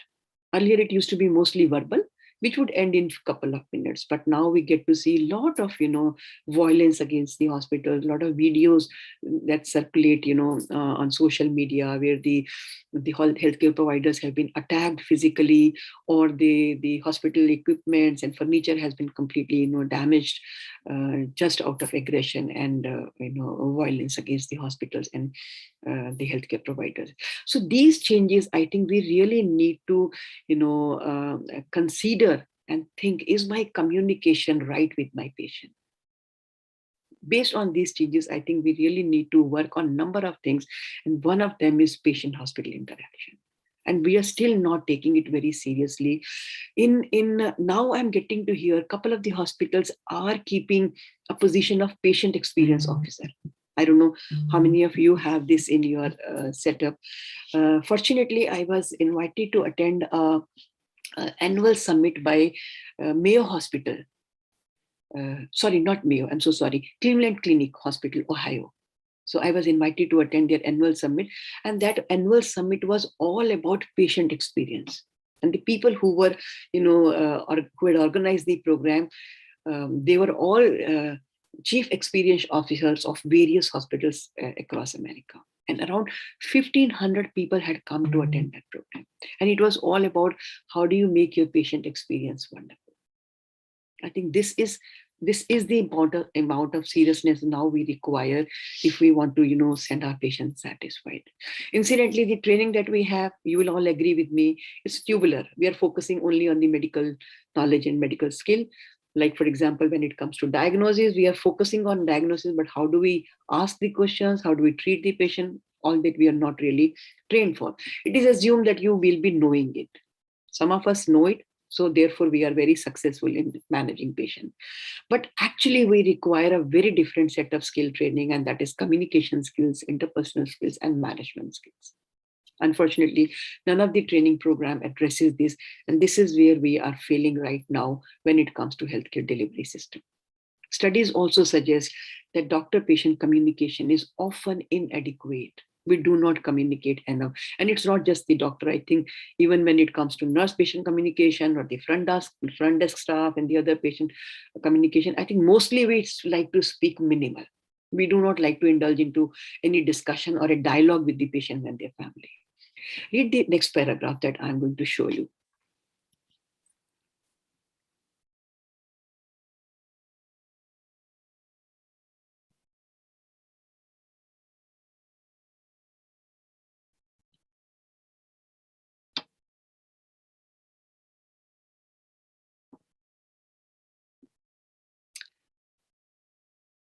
What did you understand? Technically complicated, a simple thing it is. Just 1 second. There is somebody on the door. I need to check. Just 1 second.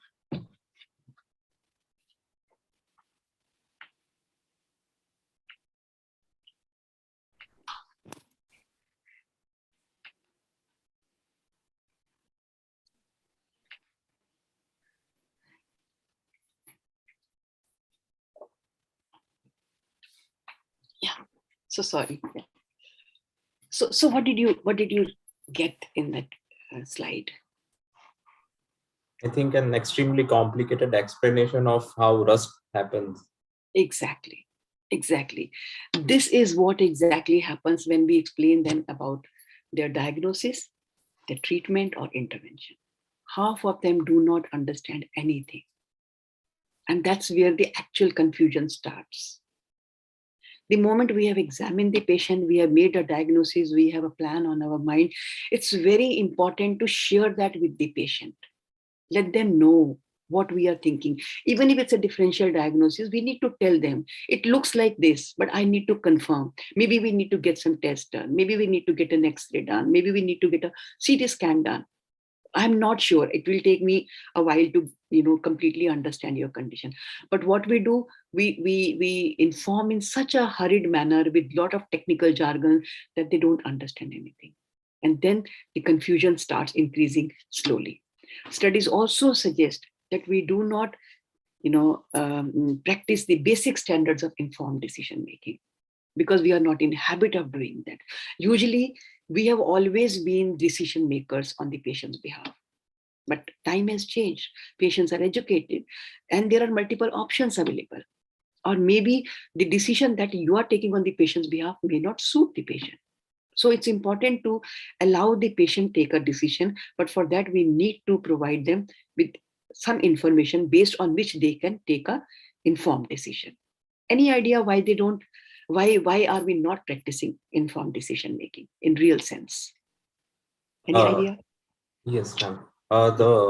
We come across many clinicians who feel that if we explain too much, the patient will get scared. So, for example, even while taking consents, if we explain to the extreme of what all things can go wrong, and they would scare it, basically patients would run away. Exactly. Usually, I think it is fear of losing the patient that they avoid talking about everything. So I was taking a session for a group of anesthetists. So one of them shared his experience. He said, ma'am, in my OPD, a patient came around 45, 50 years age, and she was high diabetic and she had to undergo foot amputation. And I was doing her pre-anesthetic checkup, and then in a very casual way, I asked her, from where are they going to amputate your foot? At what level? She said, what do you mean foot amputation? I've never been told that they are going to cut my foot. Now imagine you have planned foot amputation. You have sent the patient for PSC and you have not even discussed it with the patient. You have not even informed the patient. I'm sure you will be doing it before you do the surgery. That there's no doubt about it. But what about the patient's mental preparation for the same? Even if we lose a small finger, which has not much role to play in our day-to-day activity, losing that finger can be very painful and very, traumatizing for anybody. You're going to amputate foot, it's going to be a complete lifestyle change for the patient. And you're not discussing about it with the patient. So you're right, we fear that the patient might run away, or it will be difficult for me to explain. And also sometimes they think it is difficult to handle their emotions. So just to avoid that emotional management, they would hurriedly explain in a manner that does not require much discussion. I always say informed decision making is a sandwich approach. When I say sandwich approach, give one layer of facts and figure and second layer of reassurance. And realistic reassurance, not like false assurance or unfair, expectation. Tell them that yes, there's a possibility of, this is one of the possibility. But then if you say we have all the arrangements to look after, we have a team of doctors who are going to manage you, we have a very experienced team around here. But yes, this is one of the documented complications. So it's my duty to inform you. Mostly patients would understand and agree. But then it's very important to emphasize about practicing informed decision making. Then many of us do not consider the family as the focus of our care. We look after the patient very well, but we do not attend to the family's concerns. Whereas in reality, patient is far more comfortable than the patient, than the family. Patient has a bed, patient is getting food and medicine, nursing care, medical care. It is the family who is running from pillar to post, getting things arranged, maybe funds, maybe people sitting at home who needs to be looked after. Also, in a corporate setup, we still have place for family to, sit and relax and eat. But if you look at the government sector, there's hardly any place to sit and eat your food or relax or wait for the doctor's updation. So we really need to understand the importance of handling the family's concern.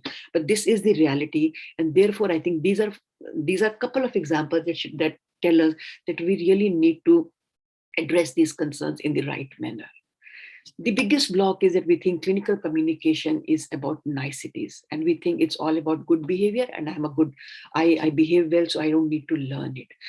Actually not. Communication is not just about niceties, it is the patient's medical information that we are handling, and any mismanagement of this medical information has a direct impact on the outcome of our services. So clinical communication is not just about niceties. According to JCI, medical errors are the third commonest cause of death in US. We haven't done any study in India. I don't know if we did, where we will stand. You can tell me better from your experience with the hospital, how many errors are we really, really making? And over and above that, the medical errors like wrong site surgery, wrong medication, wrong organ removal, wrong treatment, wrong patient, they are happening right under our nose, day in, day out.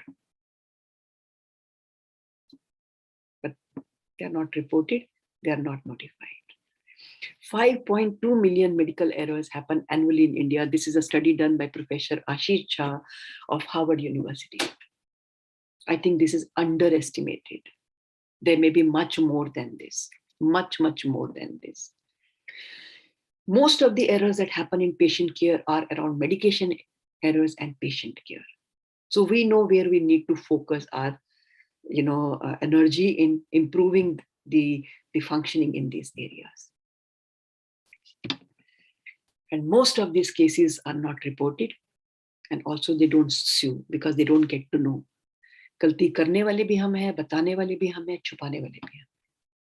So it's very important to help people understand that lot of errors are happening right under your nose. They are not getting reported. I don't think anybody would raise their hand and say, yes, this is the mistake done by me. Very rarely you will come across anybody who will come and report to you, by mistake, I have given this medicine. And especially if no harm has happened to the patient, nobody will come up to you and admit that they have gone wrong on this. Most of these medical errors are due to internal communication failure. We normally think that these errors happen because of the patient's fault, because they are uneducated or they are not well informed. They are the one who are doing this mistake. Again, that's a myth. Let's do a small activity. So I'm going to put 5 of you, out of the main area to the waiting area, and I'll be calling you back one by one. And I'm not choosing anybody. It's just from the list I'm picking you up I'm sending you to the waiting area. So Amreen, your name is first, and I'm sending you to the waiting area, and I'll call you back one by one. Next is Dr. Shifazo. Dr. Nazma, I'm sending you to the waiting area. Then Dr. Rakshita, I'm sending you to the waiting area. And Dr. Kunal, I'm sending you to the waiting area. And then Dr. Arjun. Okay. So I've sent 5 of them. Okay. Okay. Preetaji, I'm going to show you a slide which will be visible to everyone. Let me just change the view to the gallery view. Okay, so I'm going to show you a slide which others will also be able to see. And you have to just read it to yourself. Let others also read. And once you are ready, just let me know that, yes, I'm ready and we can start the activity. Okay. So is this slide visible? Yeah. Yeah. So you can read it to yourself. And once you're ready, just let me know.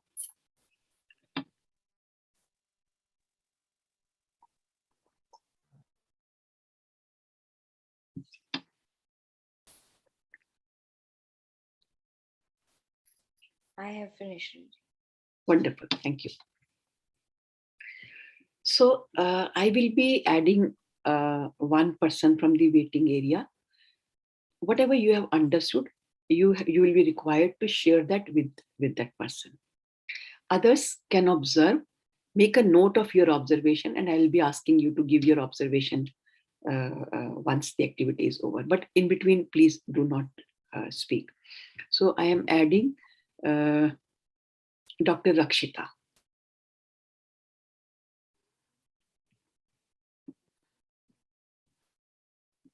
So let her come in and then I will. Dr. Rakshita, are you there? Yes, I'm there. Okay, so can you have your camera on? Are you comfortable with your camera on? 1 second, let me just. Yeah. And if all others could have their camera off. Yeah.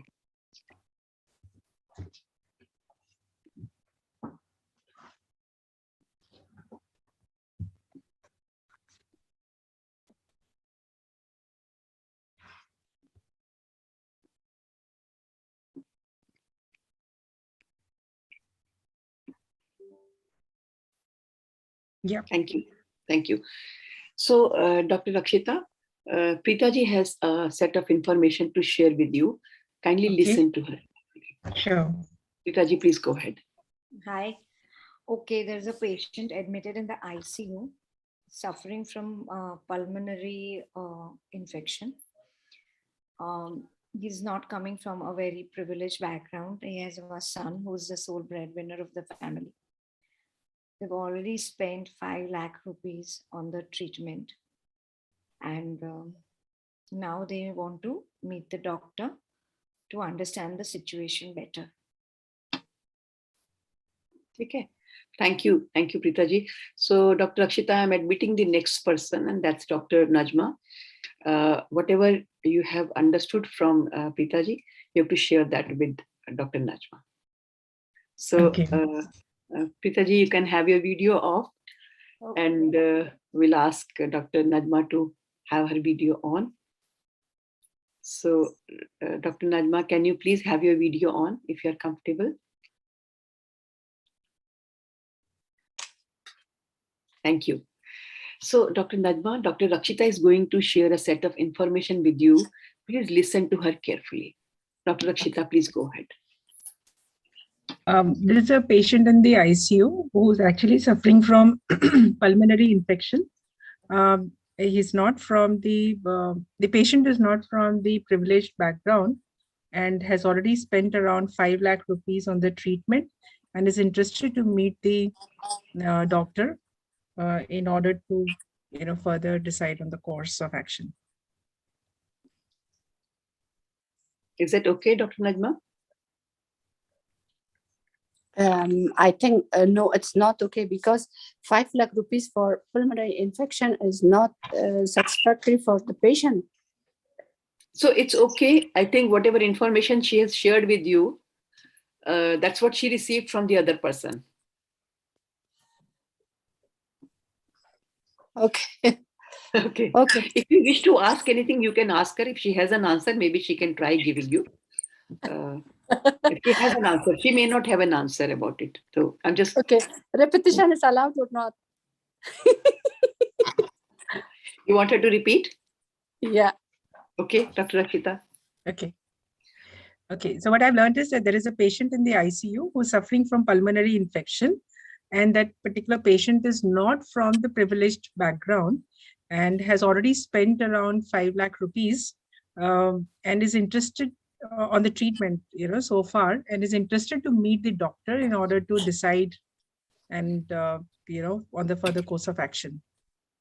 Okay. Okay. So I'm admitting the next person. That is, one second, who's there?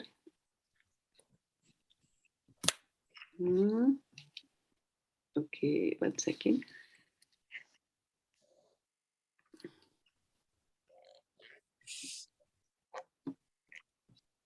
Dr. Arjun, I'm admitting Dr. Arjun. So Dr. Najma, whatever you have understood, you have to share with Dr. Arjun. So Dr. Akshita, you can have your video off, and we'll request Dr. Arjun to.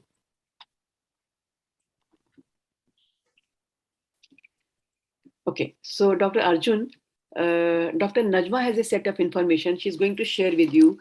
Please listen to her carefully. Okay. Yeah, please go ahead, ma'am.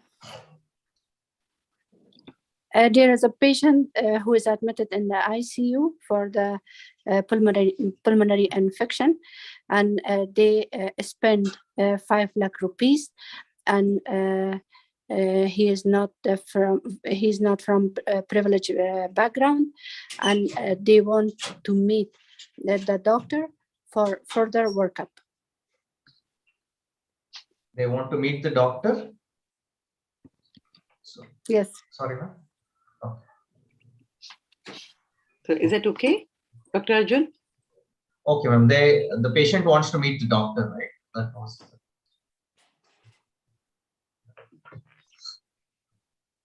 Dr. Najma? Yes. Last line. I'm just reconfirming the last line. Patient wants to meet the doctor. Yes. Okay, thank you. So, Dr. Arjun, I'm admitting Dr. Kunal. So whatever you have understood, you have to share this with Dr. Kunal. So Dr. Najma, you can switch off your video. Great. So Dr. Kunal, Dr. Arjun has a set of information he's going to share with you. Please listen to him carefully. Okay. Yeah. Dr. Kunal, there's a patient in ICU with a pulmonary infection, and the charges of the hospital is 5 lakh rupees, but the patient is not from a privileged background, so they want to meet the doctor. That's it. Okay. Is that fine, Dr. Kunal? Right. Okay. So I'm admitting the last participant, that's Dr. Amreen. So whatever you have understood, you have to share with Dr. Amreen.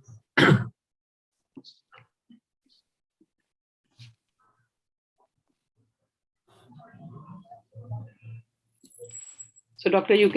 Arjun, you can switch off your video.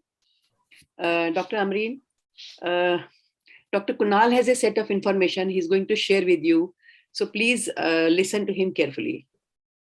Yes. Yeah, Dr. Amreen, the situation is there is a patient in the ICU. The patient has pulmonary infection, and the cost of the treatment is 5 lakh rupees. The patient is not from a privileged background, and the patient wants to meet the doctor. This is the situation. Okay. Thank you, Dr. Kunal. Ma'am, now, yes, ma'am. Sorry. So yeah, go ahead, Dr. Amreen. You want to say something?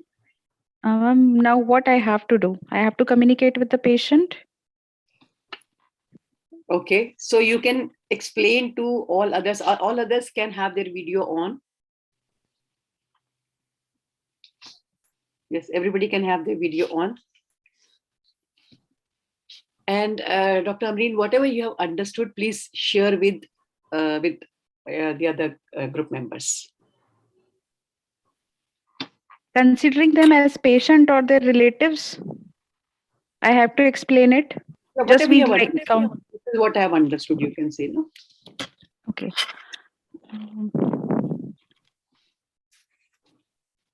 जैसा कि आप सभी को पता ही है कि हमारी जो मरीज हैं इनको पल्मनरी एम्बोलिज्म नाम की एक बीमारी हुई है जिसमें जो हवा का बुलबुला होता है वो फेफड़ों में चला जाता है तो उसकी वजह से दिक्कत हो सकती है और इसकी जो ऑपरेशन होना है, जो सर्जरी होना है, उसका जो चार्ज है हॉस्पिटल का वो 5 लाख रुपए के आसपास है।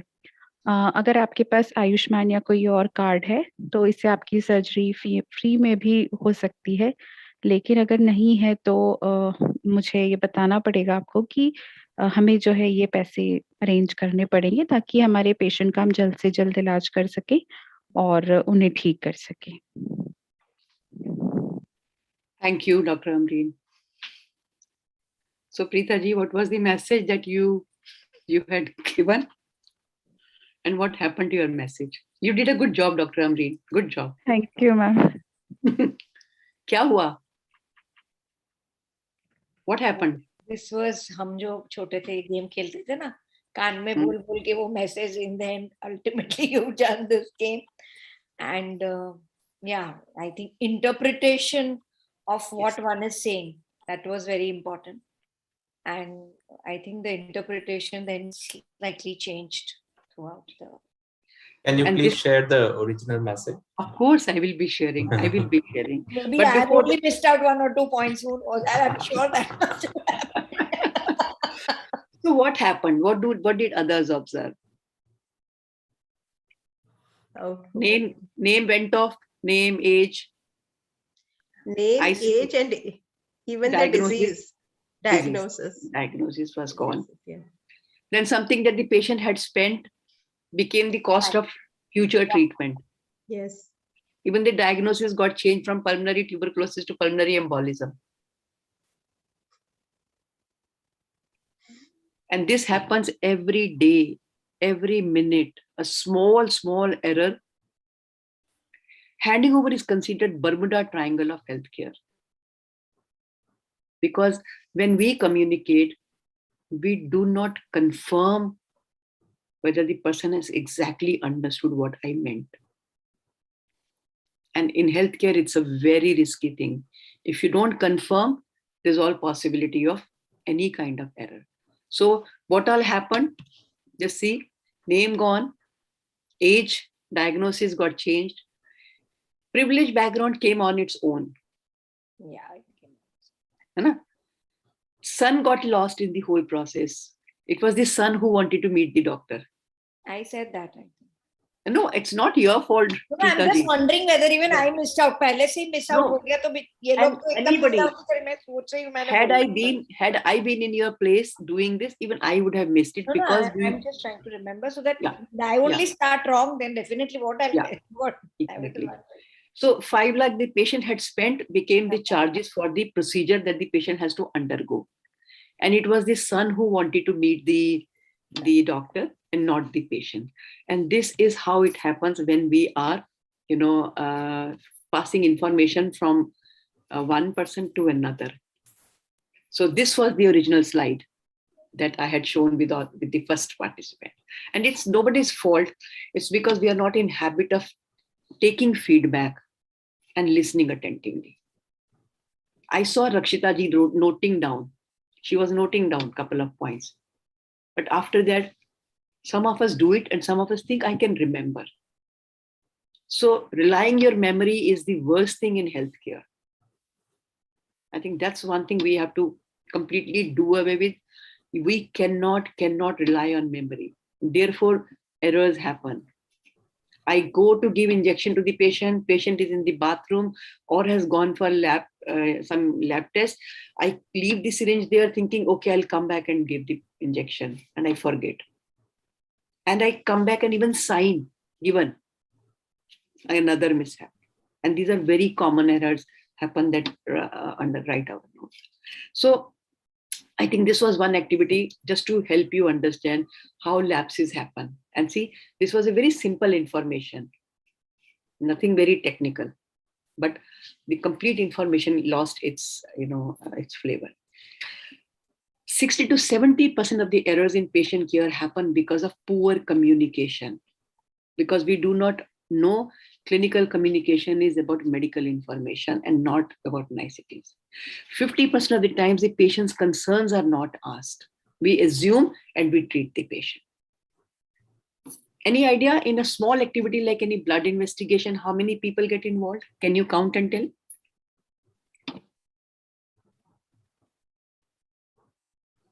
Dr. Tanu, what do you say? Just guess.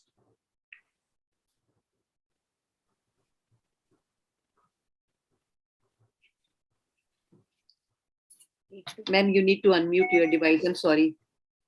Unmute your device. Yeah, thank you. Okay, so the doctor gives the orders, the nurse writes it down, the payment is made to the clerk, the lab assistant comes and takes the sample, then it is sent for processing, the report comes, that is sent to the reception area, and then it is received by the ward staff. So at least 8 people. Imagine. There may be many more. There may be many, many more. And a Yes. small error at one place can create havoc. A wrong name, wrong UID number, or wrong ward number. It can be very, very confusing, disastrous for the patient. The day I had to travel to US, the protocol is now you have to have your COVID test report within 24 hours, not like 72 hours. Earlier it was 72 hours. So I went to get my RT-PCR test done. By chance, I saw on the slip with the name on the sample, instead of ARNEJA, Arneja, he had written ANEJA. Aneja. So had it done this mistake, my RT-PCR report would have gone wrong. I could have missed my flight. They wouldn't have allowed me to take my flight. So I had to, by chance I said, you have not written my name correctly. In a stay of 3 to 4 days, how many people get involved? How many hands does the information exchange? Any guess?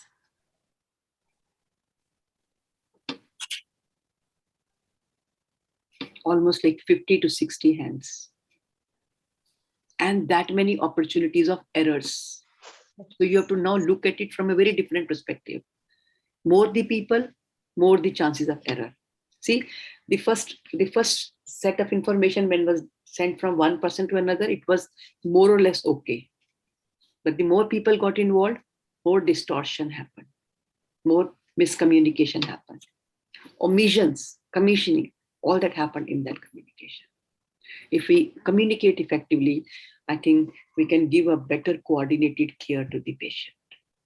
Continuity of care and patient safety can be ensured if we communicate effectively, if we have protocols in place, and if we follow those protocols.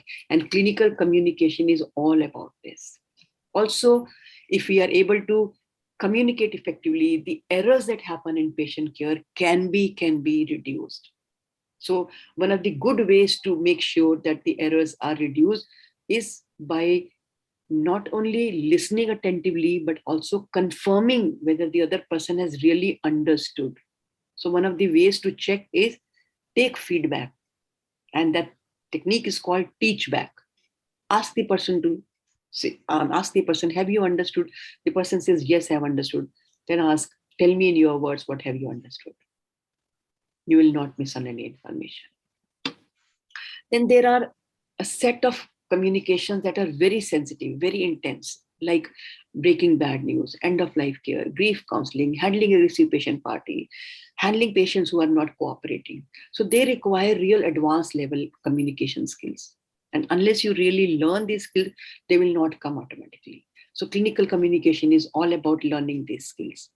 Even the risk of medical negligence allegation will go down if we learn to communicate effectively with the patient and their family members. You know, in 71% of the cases where the patients had sued the doctors or the hospitals for negligence, the problem was not negligence, it was communication failure. Just yesterday, I was listening to a YouTube video recording by RFHHA. They have begun a new series on discussing medico-legal cases. The first case that they discussed was of Dr. Anuradha Saha of Kolkata, who had a condition, medical condition, and she was mismanaged. And then at the end, the doctors and the hospital were sued, and they paid a very heavy penalty, almost like to the tune of 11 crores of the penalty, because we lost the patient. And after listening to the whole discussion, first thought that I had on my mind was, if the doctor could communicate to the family that, see, this is the diagnosis and the prognosis is poor. If you want, you can take second opinion, you can take third opinion, you can take fourth opinion, but this is the reality. But we are always scared of admitting that, yes, the prognosis is poor. So we think, okay, if I'm giving a poor prognosis, it's probably my competency that's being in doubt. And that was the immediate thought I had. Why did they not explain to the family that this patient's diagnosis has a poor prognosis? Whole thing could have been, handled differently. And people handled it very casually.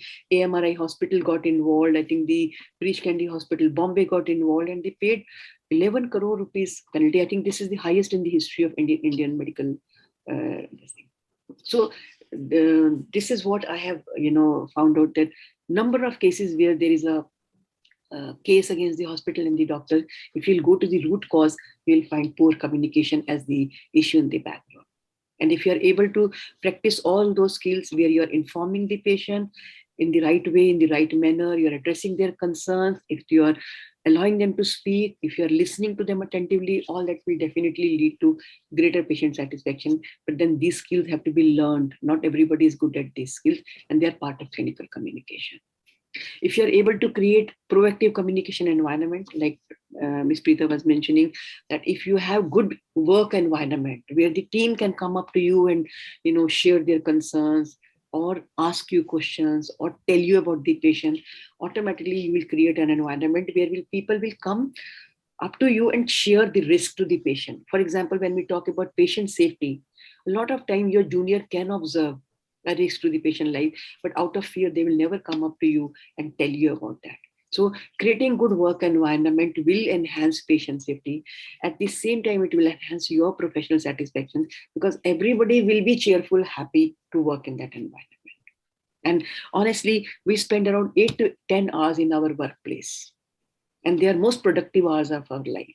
And we just don't take the money from our workplace, but it is the energy that we take with us, and we must value that. Therefore, creating professional satisfaction is not for the patient, for our own happiness and satisfaction. So in a nutshell, clinical communication in healthcare is about therapeutic communication that happens between us and the patient. It's the clinical communication that happens between healthcare providers, where we exchange patients' information for the sake of patients' treatment or for continuity of care and patient safety. It's part and parcel of overall treatment, and it's not optional. We can't say, I'll treat the patient, but I will not talk. Communication is part and parcel of the treatment. And then implementing these practices has a direct impact on the continuity of care, patient safety, and the treatment outcome. Wherever you can improve communication, automatically your treatment outcomes are going to enhance, are going to improve. And that's the root cause of most of the problems, be it patient safety or lapses in care or medication errors or patient care errors. And then there are set protocols for every communication. They need to be learned, practiced, and implemented in any healthcare profession. And there are multiple ways to learn and implement. I think by doing this program, you are going to learn a lot of protocols, and you will also understand their value and importance in actually bringing change in the work culture. And definitely we'll be able to see the positive outcome. So with this, I'm sorry, I know I've taken 20 minutes extra, but then we started late, so my apologies for the late ending. But in future, we'll take care that we end within 2 hours. Any questions about it, or anything that you wish to ask or say? Very quickly. And meanwhile, I'll also share the feedback form that I want from all of you. Any question, please?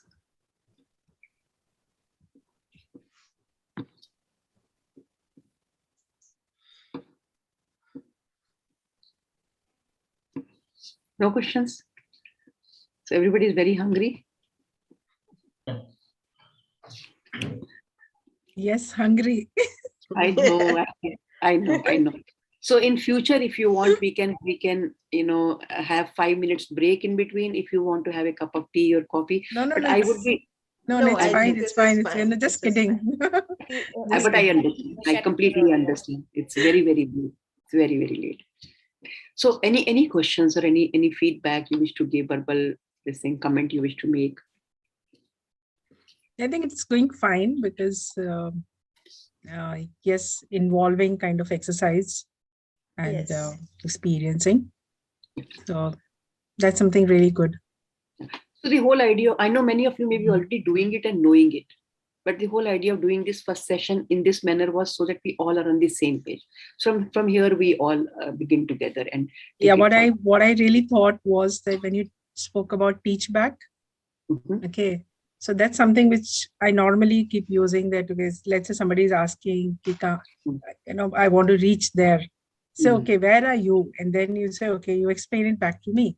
However, right now, the moment you say activity, so somehow in the brain, it got triggered that it's an activity and you're supposed to be doing an over and out. Yeah. Okay.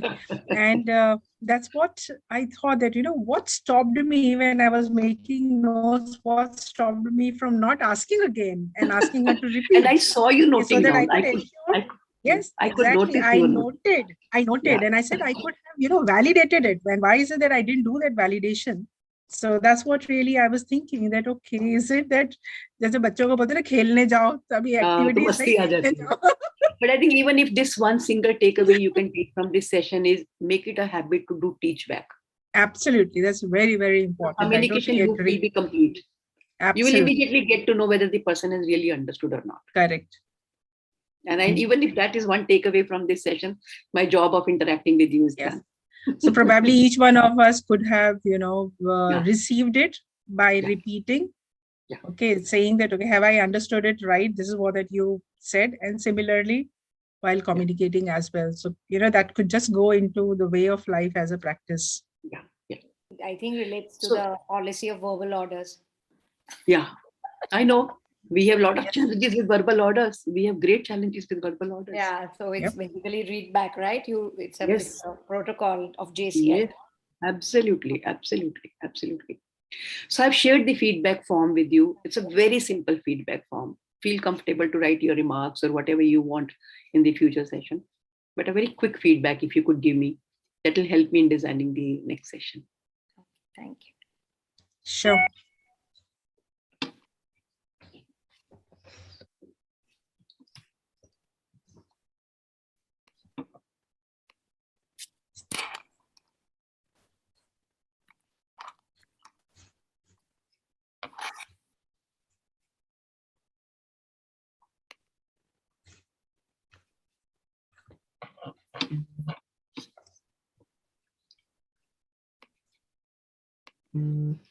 So once you have done, please write done in the chat box so that I know how many of you have finished.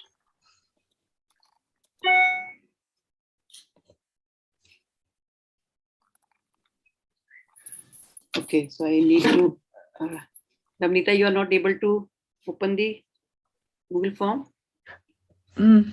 I just have a clarification. 1 is for least and 5 is for highest. Yes. Or 1 is best and 5 is least. No. 5 for the highest. 5. Okay. 5. Yeah. Thanks for checking. number 1 दे दिया. I know. और फिर बोलते communication lapse हो गया. I know. जो सीखने आए थे वही नहीं किया. True. Very true.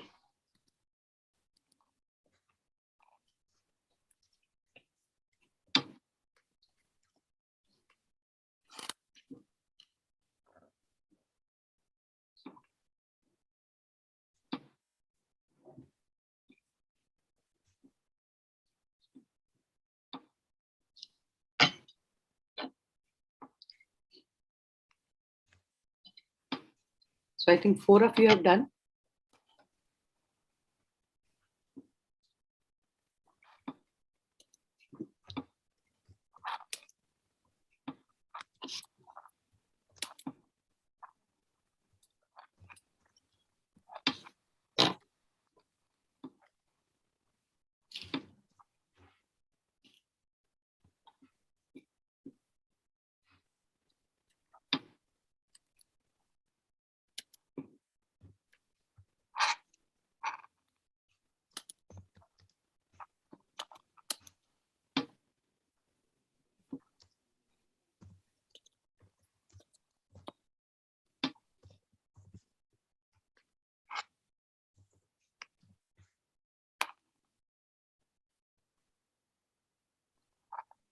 So I've received 5 responses as of now.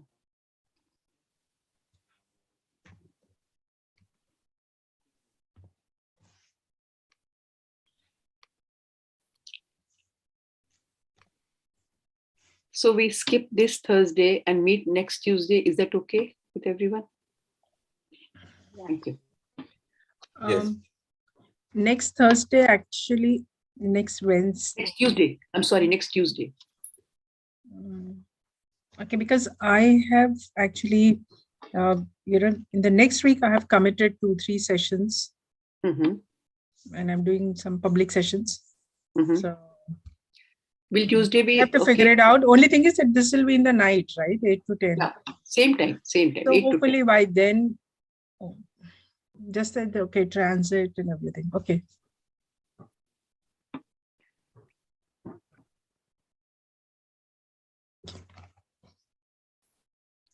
So 8 of you have responded. I think 1 more to go. Anybody who is not able to open?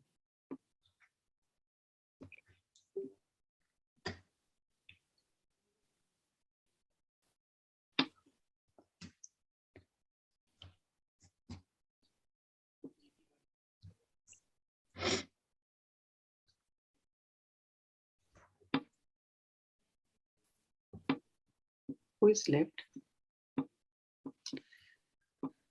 So I think 1 person who is left can submit. Rather, if you could post it in the group so that I think Dr. Najma left earlier. So she needs to give the feedback, and anyone who is left can. I'll do that now. Thank you so much. Thank you. So thank you everyone for being very patient. Thank you. Have a good day. Thank you. Thank you, all of you. So see you on next Tuesday. Yes. And best wishes for your daughter. Let her get well soon. Thank you so much. That's really required. Thank you so much. Bye-bye. Bye. Take Take care. care. Thank you. Bye. Bye, everyone.